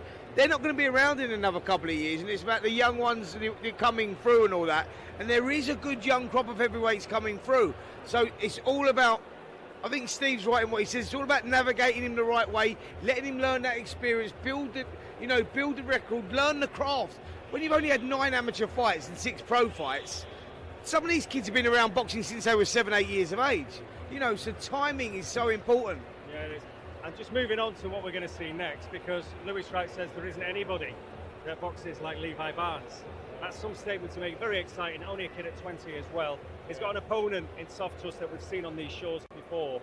How excited are you by this lad? Do you know what?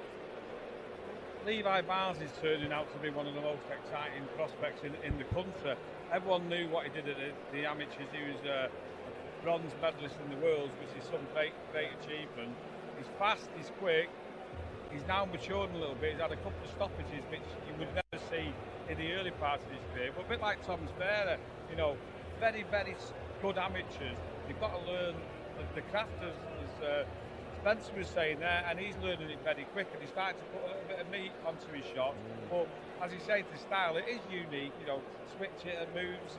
Hands aren't really high, which I like in the box. I like to see tight hands, but you know, he's got lateral movement as well as the hand speed. So I think who's watching here is going to be a treat, because Sovtus is like a brick wall, isn't it? Yeah. Well, we're going to find out, aren't we? Because next it is Levi Barnes against Sovtus. So on with the action. Here is our MC for the night, Mr. Steve Reed.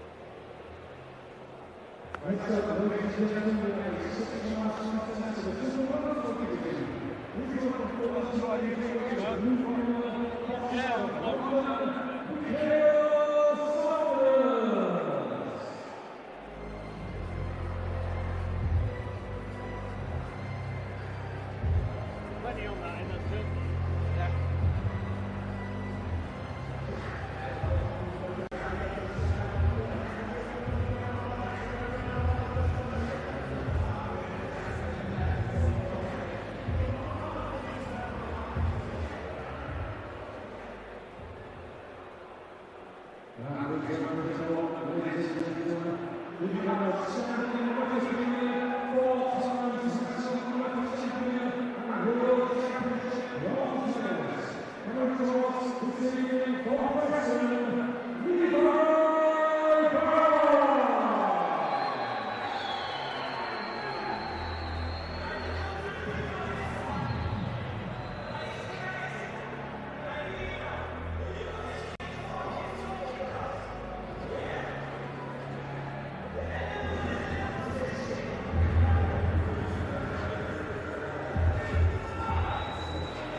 Got 6 3-minute rounds.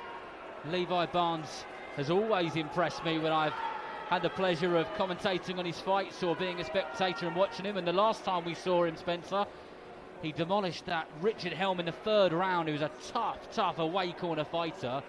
And he reminds me a bit of a Cuban, the way that he fights. Yeah, very classy boxer, switches from orthodox to southpaw, currently boxing out the southpaw stance at the moment, but yeah, great selection, shot selection.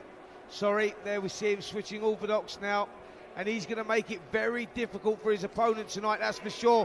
Whips in a lovely body shot there, goes underneath the elbow of his opponent there, great little shot.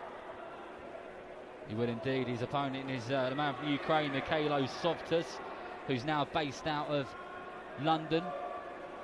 And he seems to have a bit of a style where he's got his head down and just kind of walks forward, and he could be punished quite badly by Levi Barnes for this, because he's a fighter with a good pedigree. He knows exactly what he's doing, he knows what to throw and when to throw it, and he's already in the opening round worked his distance and his timing out.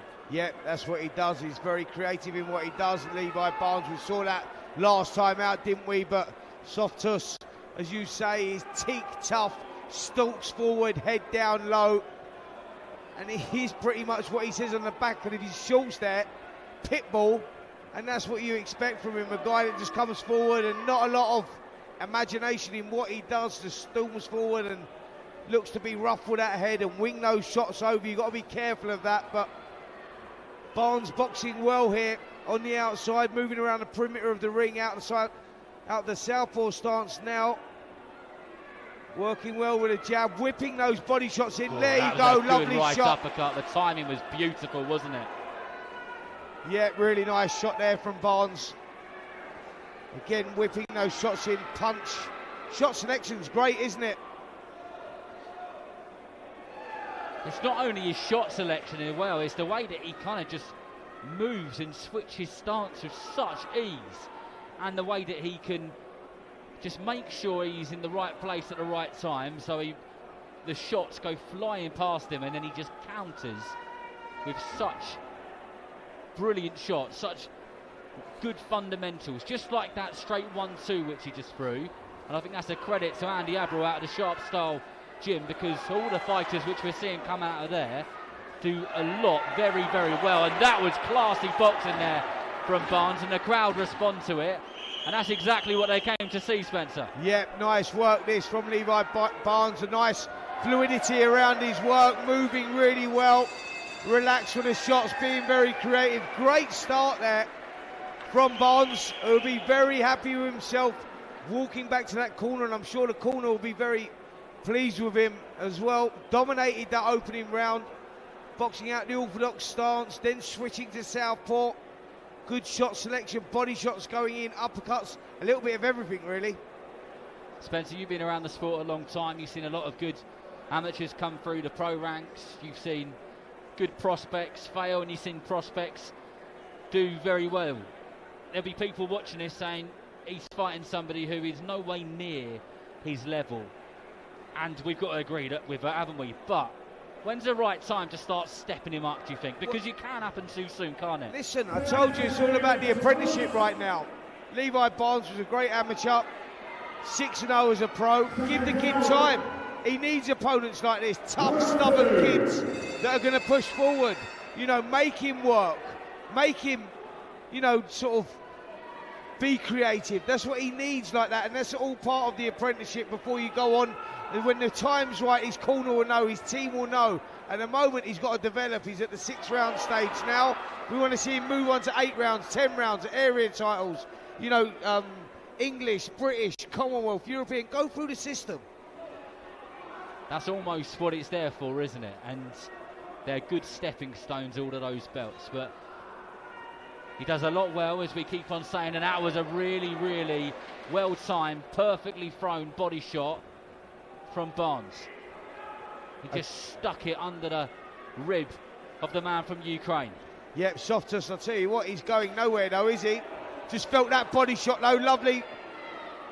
Right hand, left hand went to the body there. Sovtus stalking forward. A little one-dimensional, feet crossing over as well, letting the shots go and nothing having real effect. Barnes moving well, picking the shots well, but the body shots especially, very impressive. He just gets his timing just right, does Levi Barnes. 90 to 95% of the time, the timing is absolutely spot on. He just can see the mistakes, the way that his opponent is falling in, and he'll make him pay for it. And when they throw shots back at him, especially when they're wild, like we've seen Sovtus do, he makes him pay for it. But he's just starting to let his hands go now, and the crowd are loving it once again as he throws a unforgiving left hook under the right elbow of the man from Ukraine, and we could hear him wince from a few feet away here at ringside. Yep, Sovtus really felt that body shot go in there, just pulled the elbow down. To his credit, still fighting, still pushing forward, but Barnes in complete control here. It was a really good counter left hook to the head there. He just blocked the right hook from Sovtus and come back with a lead hook of his own, which again the timing was nice, and he can't seem to put a foot wrong here, Levi Barnes, and almost every shot which he throws lands in some sort of capacity. Yeah, just moving around the perimeter of the ring now, switching from orthodox to southpaw. Got to be careful though. Sovtus just giving him a little reminder there with a right hand. Barnes comes back with a nice 1-2 to the body himself. Sovtus just missing again there with the right. Barnes turns him well.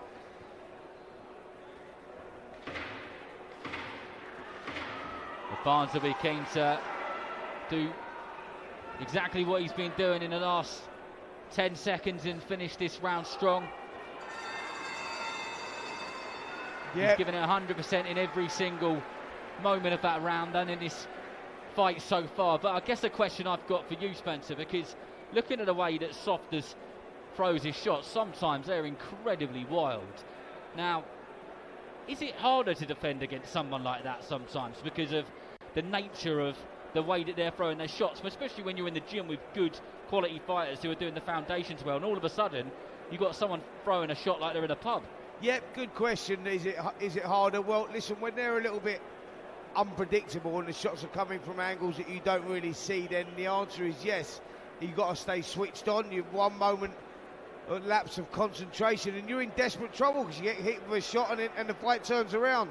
In this instance, no, because I think Sovtus, we can see the shots coming. Levi Barnes, all he's got to do is stay switched on, stay focused, and there'll be no problem. You know, he's got that quality about him. He won't get caught with shots like that. I think for Sovtus, unfortunately for him, he's a little too one-dimensional, walking forward. You know where the shot's going to come from. It's like a sixth sense. You know, there's no real finesse about anything that he's doing, and it's quite easy to read. And I guess that's what separates the levels of fighters within boxing. But I've got to say, I am watching this now and thinking, how worth is it? How worth it is it for Sovtus to just continue in this fight, because he is losing almost every moment of the round, and there has to become a point, doesn't there, where you say enough's enough? Well, not really, Darren. I think because the big problem that you've got is if Sovtus gets stopped, he doesn't box for 28 days. You know, this is his bread and butter. He wants to fight again next week.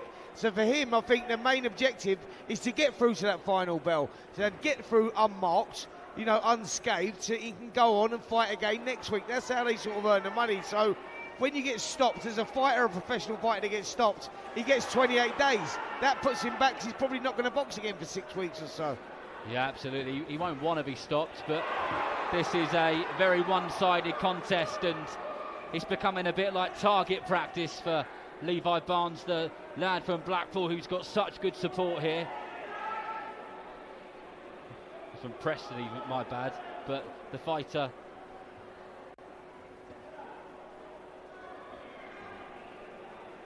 who fights out of the gym in Blackpool but is from Preston. Well, lovely uppercut gone in.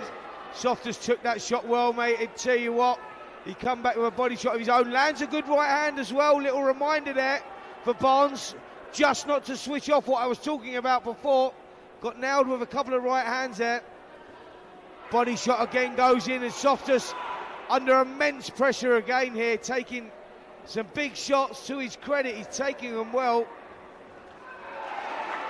And that was a good lead hook from Levi Barnes, and Sovtus just grabs hold of him just to make sure that he's got enough time to recover and get a bit of that energy back. And as he threw a wild cricket bowl type of a right hand, Barnes lands a left hook under the elbow, under the right elbow, then lands another one. Yeah, Barnes just trying to turn the screw a little bit here, relentless pressure, but he's got to be careful. He keeps that left hand low down by his waist, and he is susceptible to getting hit with those right hands over the top. Maybe something he needs to go and work on in the gym. That was another very well-timed left hook which landed clean on the temple of Sovtus. And I've got to say, it's quite surprising, Spencer, that he hasn't hit the canvas, because Barnes has landed some really good quality shots, hasn't he? He certainly has, and it's a great shot selection as well. There's a lot to like about Levi Barnes, that's for sure. He's fan-friendly, TV-friendly. Looking at his style, he's nice to watch. Great shot selection, body and head. You know, maybe one little criticism I would have, if there is one for him, is that he maybe switches off a little bit too much, and that's maybe because he's in complete control and he feels that he can get away with that, but at another level, you won't get away with that. So maybe that's something that he needs to work on a little bit, just keeping that focus, that concentration for 3 minutes of each round. But great prospect, great little fighter.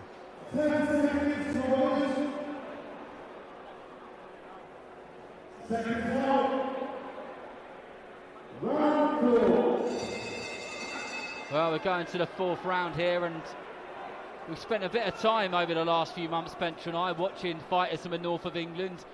The last show we did together was a Steve Wood and Josh Warrington show, and Levi Barnes was on that, as we spoke about earlier. And I've got to say, he's one of my favourite fighters from this part of the country, because, like you said, Spencer, he is fan-friendly, and the sort of work which he's doing is making Sovtus pretty frustrated, because Barnes just moved so quickly and so out of range that he didn't know where he was for a moment. Yeah, good work again there from Barnes, switching from orthodox to southpaw, back to orthodox again, landing body shots, head shots, great selection. Yep, like I said, there's a lot to like about this kid.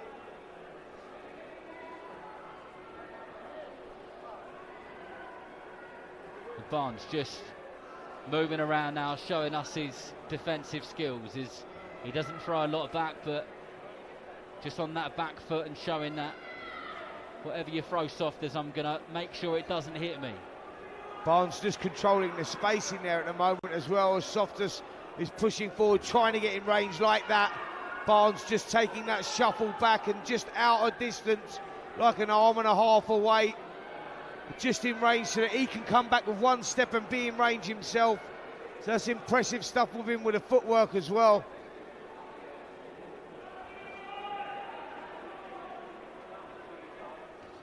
All credit to the man from Ukraine, Sovtus, because he's been hit with a lot of big shots, a lot of big, horrible body shots. Some shots have landed on his chin, on his temple, and he's kept coming. He has looked at the end of the round like he's not too sure which corner he should walk to, which is concerning, but he's still in there, he's still stepping forward, he's still in the battle. Yep, Sovtus, you know, you got to look at this kid and go, look, he come with a tough reputation. He's 40 fights in. He's only ever been stopped twice.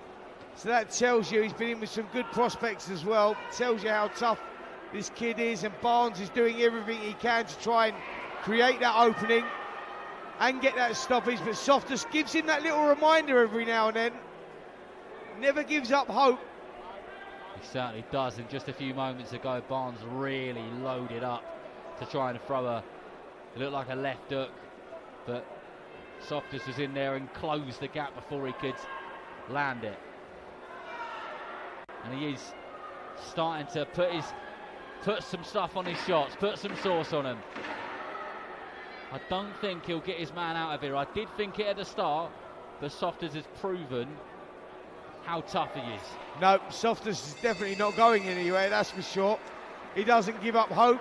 To be fair, he's lost every single round so far, and he's walked back to that corner, and he's probably, in his mind, still thinking, I'll land this shot in a minute, I'll get this job done. But he's not going to, because Barnes is on a different level. He just stands, taking a look at him standing in the corner, taking the instructions from his trainer. Yeah, another good round there for Barnes. Spencer, sometimes as a fighter in there, when you're landing shots like Barnes is, have you just got to sometimes just say, I'm not getting this guy out of here, so I might as well just keep doing what I'm doing, go through the motions and stop swinging? No, you just got to, you know, I think from Barnes' point of view, it's just about systematically breaking his opponent down with an accumulation of punches. That's how you get someone like this out of there. I think it's just about just volume, trying to hurt him, going through the gears, doing something a little bit different, because Sovtus is one tough cookie. It's a good shout, and here we are in the penultimate round of this 6-round contest at the Winter Gardens here in Blackpool. Still a couple of good fights to come live on the TalkSport Boxing YouTube channel. If you're just joining us, you're joined by myself, Darren Rees, and Spencer Oliver. We've had a few decent fights already. It's worth going back and watching them. One very frustrating heavyweight fight for Lewis Wright.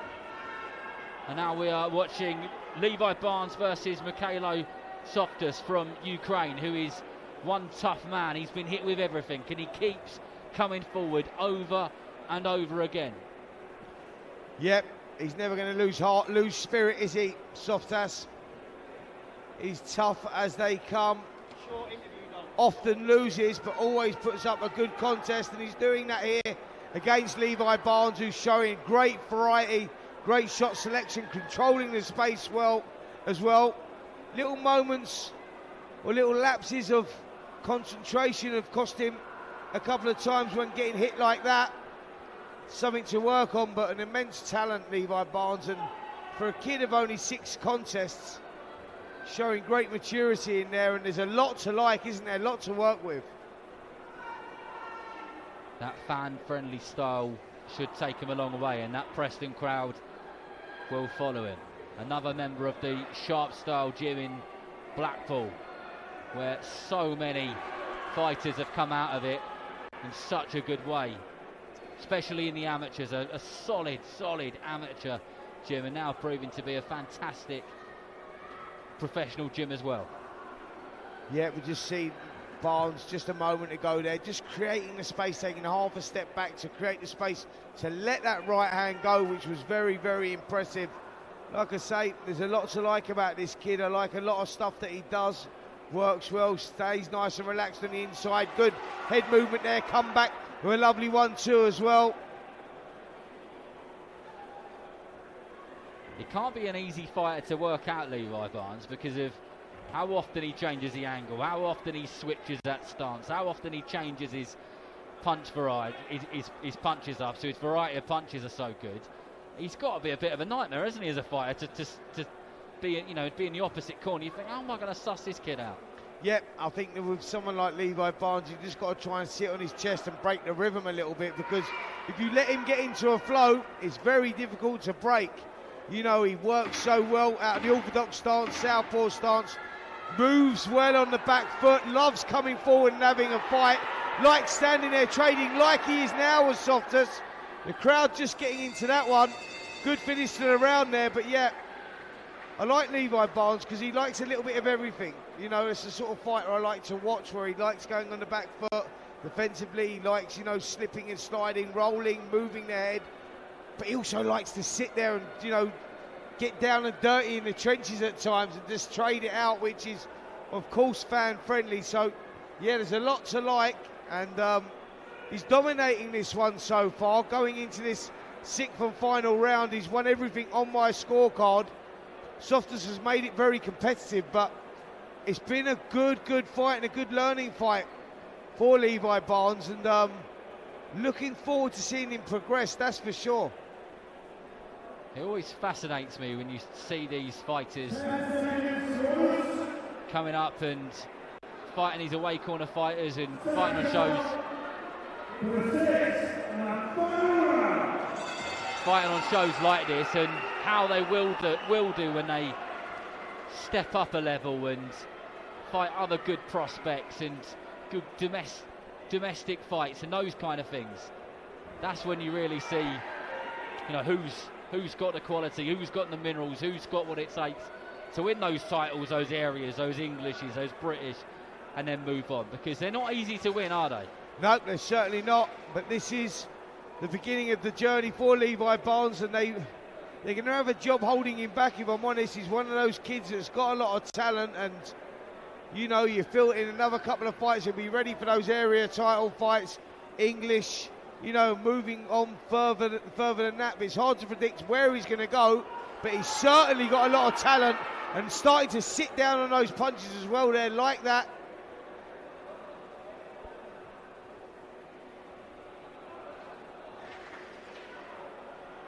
Barnes just controlling the pace like he has from the very first moment, the first bell signaled the start of this bout. Controlling that distance, controlling where he wants his man. He almost plays with him here like a cat with a ball and just makes Sovtus miss over and over again, which is good confidence building. But he has been caught a few times, that's for sure. Just starting to load up on his shots now, Barnes as well, just planting his feet now, bending at the knees and really drilling those shots in. He wants that grandstand finish. He wants to try and get this job done inside the distance. The problem he's got is, though, he's got one tough little Ukrainian in front of him in Sovtus, who's very stubborn and loves to have a fight. And he landed one just a moment ago. It just ever so slightly grazed the chin of Levi Barnes, but it wasn't something which was going to trouble him or cause him a hard time. He shook it straight off and was back to his boxing immediately. And back to the centre of the ring, establishing that jab once again. With that good head movement, really good head movement. But he doesn't just waste that opportunity of dodging a punch, rolling or slipping. He almost always comes back with something, doesn't he? Yeah, good foot movement there again from Barnes. Look at that, flashy stuff. Now knows that he's not far away from the finish line, not taking any chances, showing us the skill that he's got with that foot movement, switching, rolling the head as well, trying to put on a show for the fans here.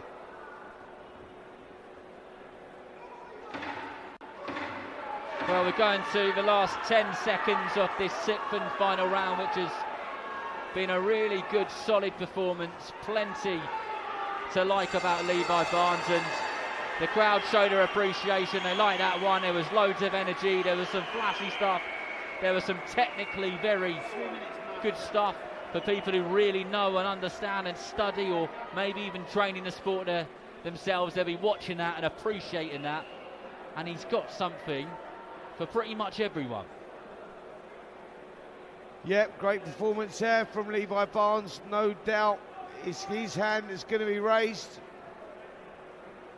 And he'll be pleased with that. He'll be pleased to get those rounds under his belt.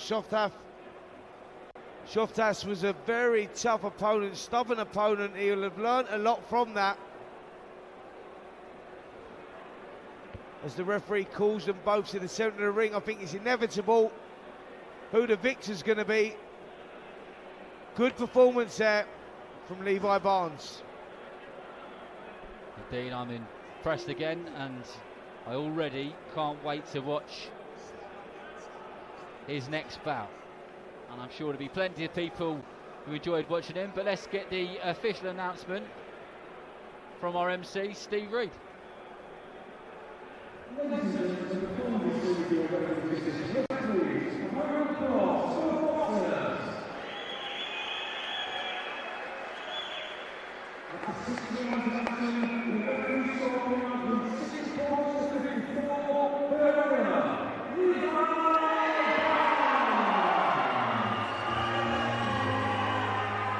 Well, of course, it went the way that we expected it to. He was a deserved winner. I don't think we could have given him any more praise in that fight and pointed out the things which he did in that fight. So well done to Levi Barnes, and hats off to Sovtus from Ukraine, because he is one tough man. He got hit with everything in the kitchen sink, and he continued to walk forwards over and over and over again. And they're the sort of fighters who get invited back to fight these prospects, because they give them a hard night at the office, they give them the rounds, and they make sure that they do plenty of learning, and that's exactly what it's about. But it will certainly be interesting, and I'll be watching with an eager eye at Levi Barnes' career, because I certainly believe he's the sort of fighter which can go on to win those area titles and move up to English and take it from there. But the levels are very, very high there, and it's not that I don't think he can get there, but until you see him in there with some tougher or higher opposition, that's when we'll really know how good he is. But we'll catch a word of him in just a moment as he joins Don McGuinnes. Well, Levi, job done. You moved to 7-0. But I just firstly want to ask you, what is it like sharing a ring with one of the toughest men on the planet, I think, in Mykhailo Sovtus? Yeah, it is. It's a good learning curve, you know what I mean? Like, I don't know, you have to fight hard to get to the top, you know what I mean? Yeah. Even though he's not at the top, you still need to fight so hard to get to the top, I think. It's all learning curve, isn't it? He's not shy in like throwing one of those overhands, and I mean, you've got to be careful, haven't you? Yeah, no, of course, you can't go in there and switch off him because he's there to catch you out. Like, he's there to try and catch you out, isn't he? If you don't turn up on the day, he'll catch you. No, it's just one of those away fighters that is a handful, isn't he, for anybody, as his record suggests. What's for you now? What's the plan? It's finding what works best to fight, isn't it? Like, I've boxed everywhere from 64 to 70 now, so I'm fighting to see what's going to fight better at, which is I feel stronger at and faster at. So, and to keep the same opponents from now and work my way up. What are you thinking, though? It's been like... in terms of weight? Oh, weight? I don't know, I fight at welterweight, innit?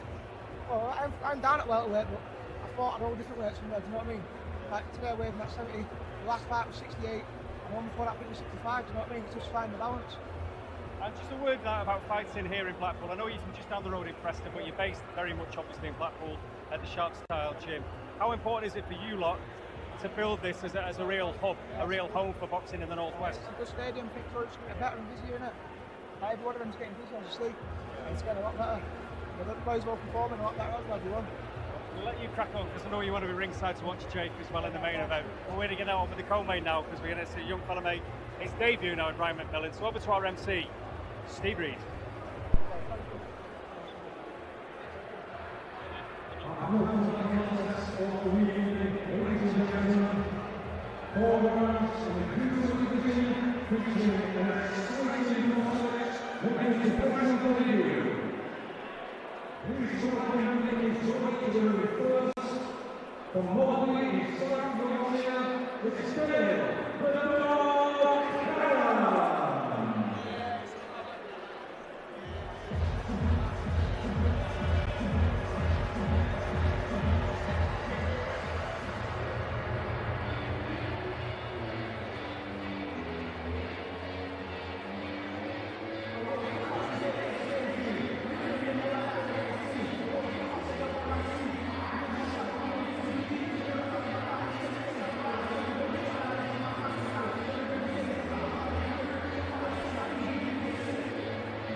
Well, this is our penultimate contest of the evening, and Ryan McMillan has come from Wales for this fight, and this is actually his debut. He's brought a big and lively crowd of him, one of the biggest and most noisiest crowds which we've had tonight.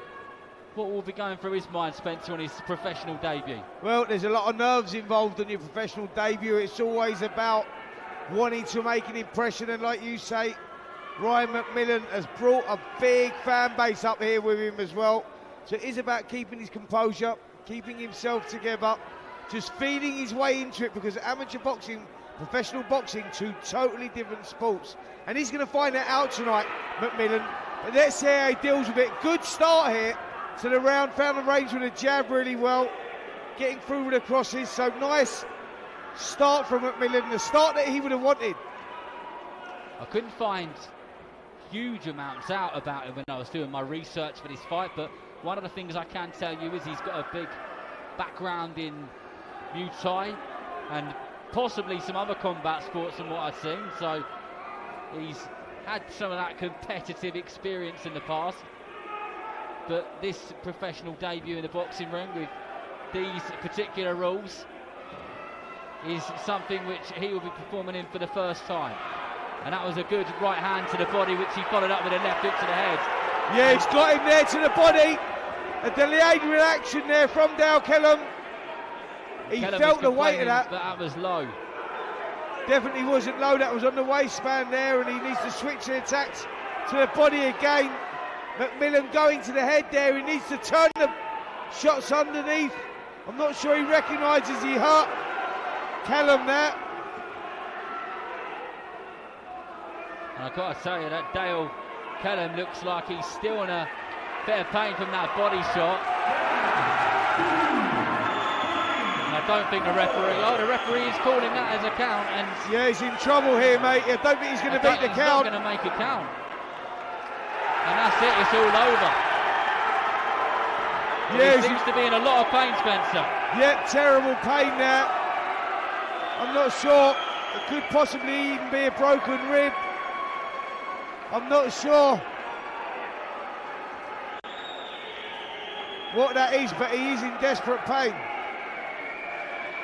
No, he is, but the medical team will look after him and give him all the help and medical assistance which he needs. But in terms of the way the professional debuts go, that is exactly how you want your professional debut to go. It don't go better than that, does it? I mean, debuts go one way or the other. They're disastrous or frustrating or sensational. And it's fair to say that Ryan McMillan's had a sensational debut there. Great shot, good to see them both supporting each other at the end of that one. Nice to see Dale Kellam back on his feet. But what a performance there from Ryan McMillan. There's some great energy there, really good energy, and this is a moment that he will remember for the rest of his life. That professional debut representing Wales with that Welsh flag draped over him, huge smile on his face as he just walked past us as he made his way to the ring earlier with Red Hot Chili Peppers booming inside this magnificent venue. You could see how much it meant to him. Referee just pulling both fighters together now as we are going to get the announcement Well, let's get the official time announcement from our MC, Steve Reed.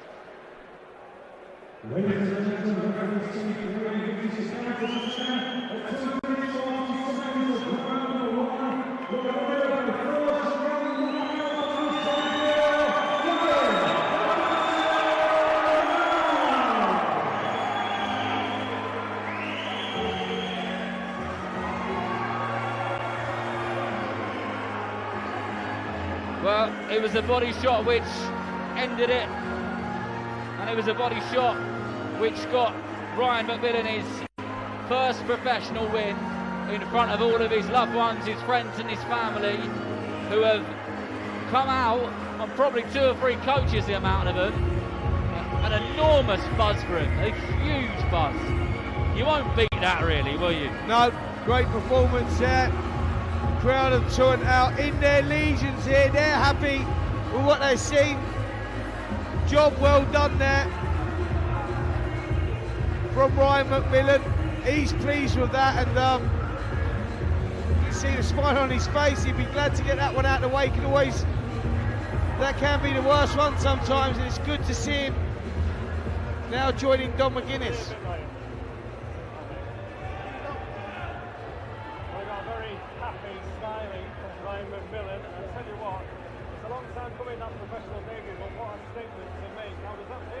Yeah, it feels good. I manifested this from day one. It's grateful to be here. Grateful for the support. Yeah, it's grateful for the support. You see the support there. Different. You don't really see it that much on the first round of boxing, but it's all hard work starts here. And yeah, I'm really well. I get to the support in a second, but you just mentioned a word there, manifest. You were here very early today. You were walking around, you were doing the ring walk when there was nobody in here. You were visualising everything that was going to happen. Did it all go to plan? To be completely honest with you, I was wasting a second, but yeah, I've got the shots there. I've got the shots there. It was just about picking it, taking the time, picking the shots, and then trying to throw when he's ready. But he came out, so he ended up walking onto a little bit too early, hit him to the body quickly, and then I was just sit back up. So he presented himself, he opened up, the shot landed, thought he might get back up, and I was going to sit back a little bit, enjoy the ring experience, but there we go, we got to stop the first round. You can complain about that. I don't. He came to have a go, it was the body shot that was the difference. Again, he never really recovered from the first one, did he? You knew that in there, didn't you? Yeah, I did, yeah. Body shot's just one of my many punches I can always rely on, but like I said, that's just a snippet of what's to come. There's a new kid in town, I'm Ryan Bush, I'm after my nose. I'm bringing the whole crowd with me as well. And we know where you're from North Wales. North Wales. Colwyn area, aren't you? Yeah, tell us about them, how you've managed to bring so many people from North Wales to Blackpool tonight. Well, to be honest with you, everyone's been invested in my journey for a long time, everyone's been following me. You know, I've had no coach, I'm much experience. I've trained myself, I still train myself in my gym. I built myself around hard work, dedication. I was never a skilled boxer at all, I was a fighter, and I had something that I think you only teach certain people. And yeah, I've got that, and then I hold my skills, stay consistent to all the doubters. Doubt me now, innit? I'm on the professional stage, self-trained, done my thing, and now I'm here, and I've brought my whole army with me. This is just the start. This is 2 hours down the road. 2 hours down the road, there's 170 people here. What a show in Liverpool will build the roof off the place, I promise you. We look forward to seeing that. Yeah. Brilliant tonight, well done, Ryan. Really appreciate it, thank you. Shout out to all my sponsors for making this happen. Shout out to all my fans. Shout out to everybody. Grateful. Just grateful, man. Well done to the bar, you better go and join. War for me. Fair play, Ryan. There you go. So, Ryan McMillan, a victorious debut. He's 1-0 now as a pro. Let's get on with the main event. Here's our MC, Steve Reed.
It is a measurement of 72 professional contest.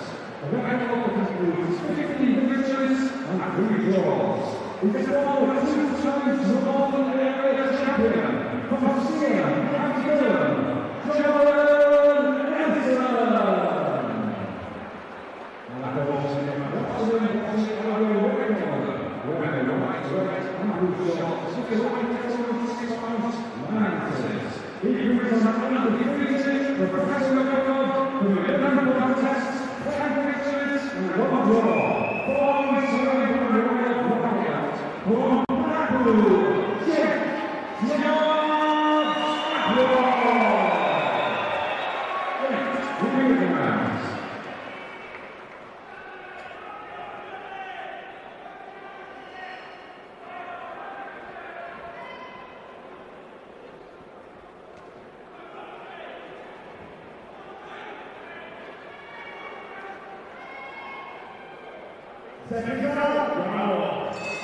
Well, here we go, the final bout of the evening, and the extremely talented Jake Abrol kicks things off nice and fast, and he has not got an easy fight tonight as he fights Jordan Ellison, who's an extremely experienced away corner fighter who's been in there with some great fights. Well, he's down already. Desperate shots there. He got cold there, Ellison. The uppercut started it, and he followed through there, Abrol. The right hand, left hand, right hand, and Ellison was in desperate trouble, and he could be in trouble here. He's got to do well to survive this. 15 wins, 54 losses. He's been around a long, long time, and he's going to need all of that experience now. And just as I was saying, how he's been in with some of those really good fighters, like the likes of Adam Azim and Gary Cully and Zelfa Barrett and Ryan Garner and all those talented names that you would have heard of and seen. Abrol drops him.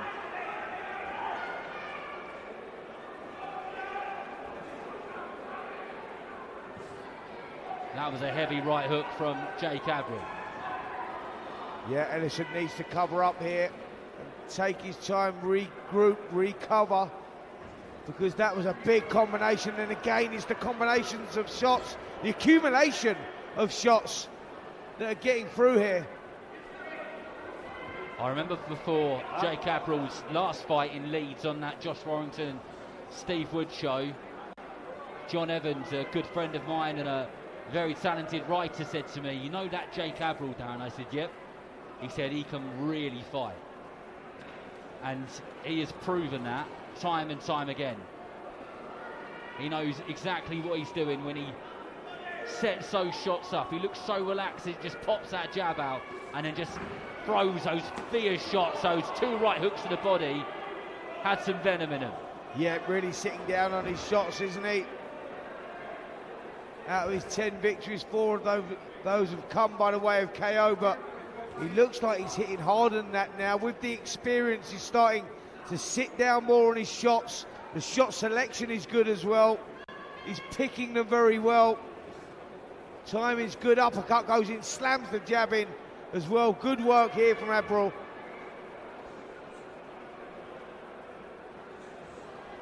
And Jordan Ellison just tucking up nicely now and coming forwards, but Abrol throwing his shots back, landing a couple and making sure that he knows that every time you come forward at me, this is what I'm going to hit you with, something like this.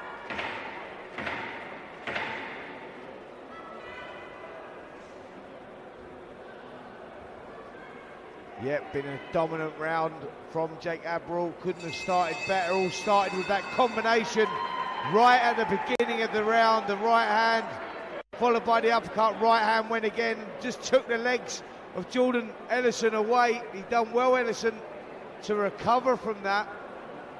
Used all his experience, kept his hands up high, kept out of trouble. Abrol landed some further big shots and a dominant opening round there. 10-8 round there from Jake Abrol. And Ellison is going to earn his money tonight, that's for sure, Darren. He is, but Jake Abrol was meant to be fighting for a Commonwealth Youth Title and was meant to be having an opponent come over from Ghana, and there was a few challenges with that, but they got over the challenges with that, and then That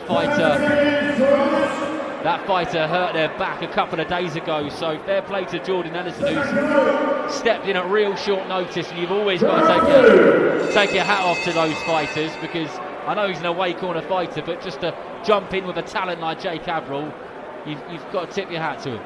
Yeah, it's a challenge on its own, isn't it? To fight Jake Abrol on short notice. And he's going to earn his money tonight, like I say, Darren, because he was caught with some big shots in that opening round. Started the second round better here as Ellison. But like I say, he's going to need all that experience to get through this one, because Abrol, you can just sense the timing is there tonight. And when that timing's there and, you know, the shots are flowing the way that they are, it's difficult. Body shot goes in, he felt that again. Body shot and a delay on it. You could tell it was textbook stuff, the way that he put his weight on his left foot and he chucked it in, and Jordan Ellison will do extremely well to make the count there, because that one was superb. That was textbook stuff as far as lead hooks to the body go. Yeah, beautiful shot there, delayed reaction. I felt it slamming right underneath the elbow there. Left hook crept in, and that delayed reaction, Darren, let me tell you, mate, I've been hit with shots like that before, and it is crippling. When you get hit with a shot like that, you go over and there's nothing you can do about it. People that will be watching that and saying, come on mate, get up, you can get up. Trust me, you can't. When you get hit in the solar plexus and a shot lands like that, it's all over. Good night, curtains, done. What a performance there from Jake Abrol. Just underlined what we already thought about what a great prospect it was. He was meant to box for the Commonwealth Youth Title tonight, didn't happen for whatever reason. Showed tremendous professionalism by getting on with the job, someone totally different, staying focused and getting the job done. What a performance there. Solid performance, really, really impressive. It's the sort of shot you can show a kid who's starting boxing. That's how you throw a left hook to the body. That's exactly how you do it. But let's get the official announcement from our MC, Steve Reed.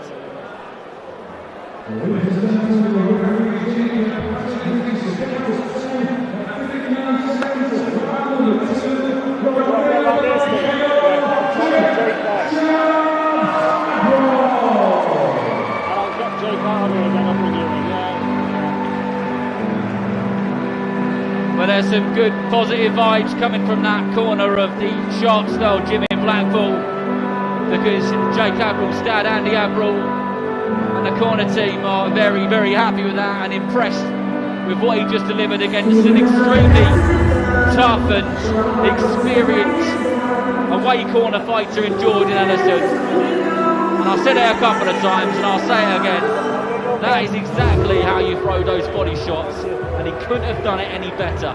He's now joined with Don McGuinnes. Yeah, thank you, Darren. No, Jake, great statement there. Beautiful body shot. When you see that delayed reaction, you always think, that fella's into the ground. Jordan Ellison, tough character, but that was a key. Suffer through it. Yeah, just like you said, them body shots, the head shots, I was banging him hard to the head, and he was taking them well there. Obviously, I dropped him in the first, but he recovered well. He took them head shots, but them body shots, it's a different game. I was speaking to Brad before after his fight, and he said the same. He said that little 2-second delay, like you say, and he changed the fight massively. You see all your mates jumping up and down ringside as well. We've got a very tight gym there, haven't we? Sharp styling, obviously very supportive, very competitive, and again, you can go back on each other, and then you do the second round as well. The pressure was on. I mean, obviously Lewis and Levi went the distance, but you all push each other on, don't you? Massively. We're like brothers in there. I don't think there's another gym like it with a bond they have between each other. But like you said, as much as we want to be nice to each other, we know that friendly competitiveness is what gets us all to where we want to be. It was a big week for you this as well. You've had a change of opponent. You know you're boxing for the Commonwealth Youth Title. That will change last minute, basically. Did you struggle mentally at all to be at the right place, if you like, for this, in your hometown, in this brilliant, fantastic setting you're going to go? It was obviously disappointing, of course. It was my first title in the pros, first 10 rounds there. Looking very forward to it, but I've got that dad behind me, I've got a good team around me, and everyone just kept me in high spirits. And Jordan Ellison was a good fight for me. It was one I've been meant to have before, but it fell through, so I've been happy for a reason, I guess. So what do you want to do now? Whatever Steve and my dad say, really, I just keep fighting and keep learning and getting better. Well, let's find out what Steve's got to say. Come on, Steve. You can get off now, Jake. Thanks for talking to us as well. You need to get... Well done, Jake. Yeah, good win that, mate. So, Jake, says it's all up to you now. Spencer Oliver's going to join us as well.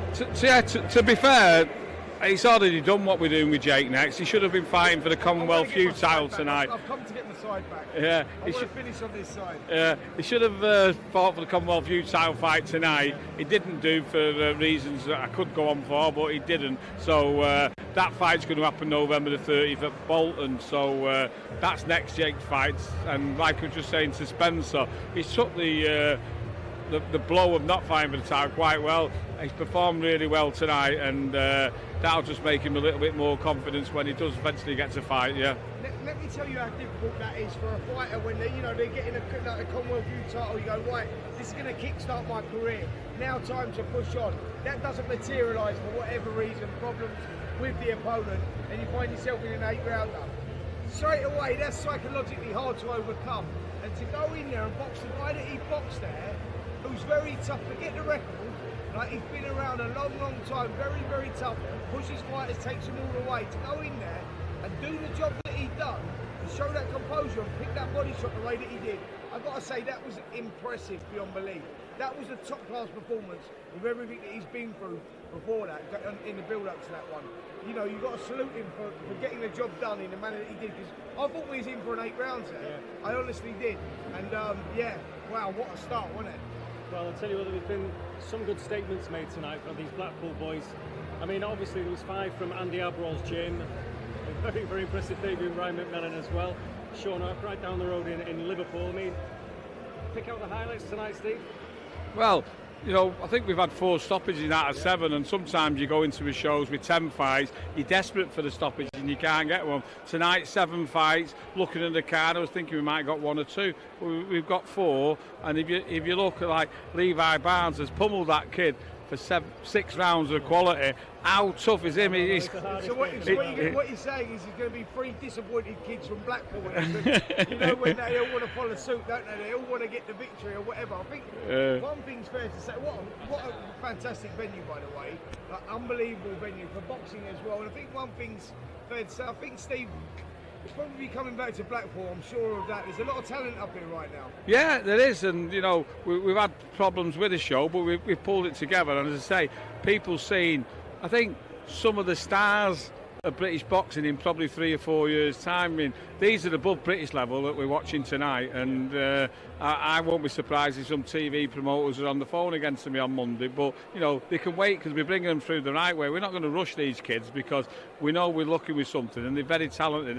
And the other thing is they're very young as well, so we've got to bear that in mind. And as I say, with Levi, he was sensational. But how hard is that kid? You know what I mean? You've just got to praise those kids for taking punishment like that every couple of weeks. It's a phenomenon itself, isn't it? I think for me it was Levi Barnes sort of looked like the one. You just look at him and you go, the kid's got everything, and I think with the right guidance he's going to go a long, long way for sure. And I think Jake Abrol there, just when I thought you couldn't get a better performance after Levi Barnes, I thought that's it. You ain't going to improve on that. The kid's got everything, star quality about him. Jake Abrol, he equalled that as well. I'm not going to say that he stole the show, but them 2 kids, for sure, they're stars of the future. I think they go on, and with Steve, we've been around the game a long time, and you know talent when you see it. And I think they've got star quality written all over them. Yeah. Well, we've had it in Blackpool tonight in this magnificent setting. You're a busy man, Steve. You love to put these promotions on. So what's next?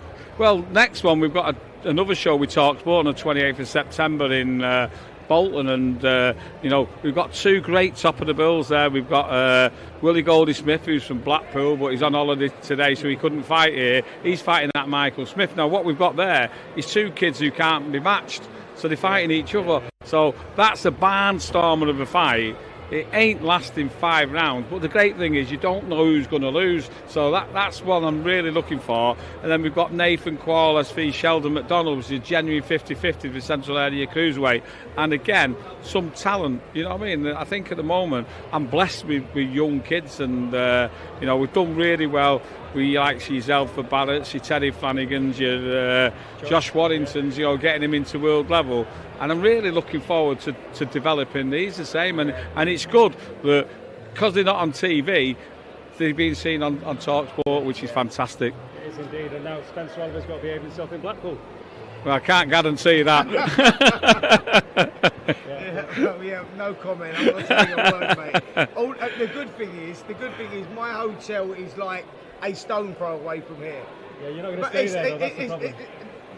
The worry is it's a jungle out there, it's wild out there. I think Louis V's just collared you. His pub's on the way, you've got to go past it. Yeah. He did, I can't believe it. He was boxing when I was boxing. He's got a pub that's literally like 1 minute away across the road. He went, you don't recognise me, do you? I went, no. He's obviously put on a little bit of ding and whatnot, and we ain't seen each other for a long, long time. He said, don't recognise me, no. And he said, Louis, I was like, oh, no way. So we're going to go and have a drink over the road. Yeah, that's fantastic, nice Time to get out this town. Yeah. Well, fantastic night here at the Winter Gardens in Blackpool, and as Steve Wood says, it moves on to Bolton on the 28th of September. So you can watch all that on the TalkSport Boxing YouTube channel, and of course on the VIP stream as well. Fantastic action tonight. Thanks for watching, and good night. Yeah. Right. Cheers, Spencer. Well, yeah, Steve, thanks, mate. That was great. Yeah, it's really good, mate. Well done. Have a lovely evening. Yeah, I will, mate. He has put some timber on. Yes, he was. I know he was boxing when I was boxing. Well, yeah, we're around the same. Who's that fella then? Louis Speaks. Do you remember him? He was like Central Flyweight champion. When I was boxing, Louis boxed at the same time. He's like my sort of age. Oh, he's Hogarth. Is that it? You going over there? Oh yeah, I'm gonna go back to the hotel first. Because I've got to drop some stuff off, and then I'm gonna go. I'll be a little bit, so I'll just text you and find out where you are. Just text me. Yeah, I'll be in the hotel waiting for you.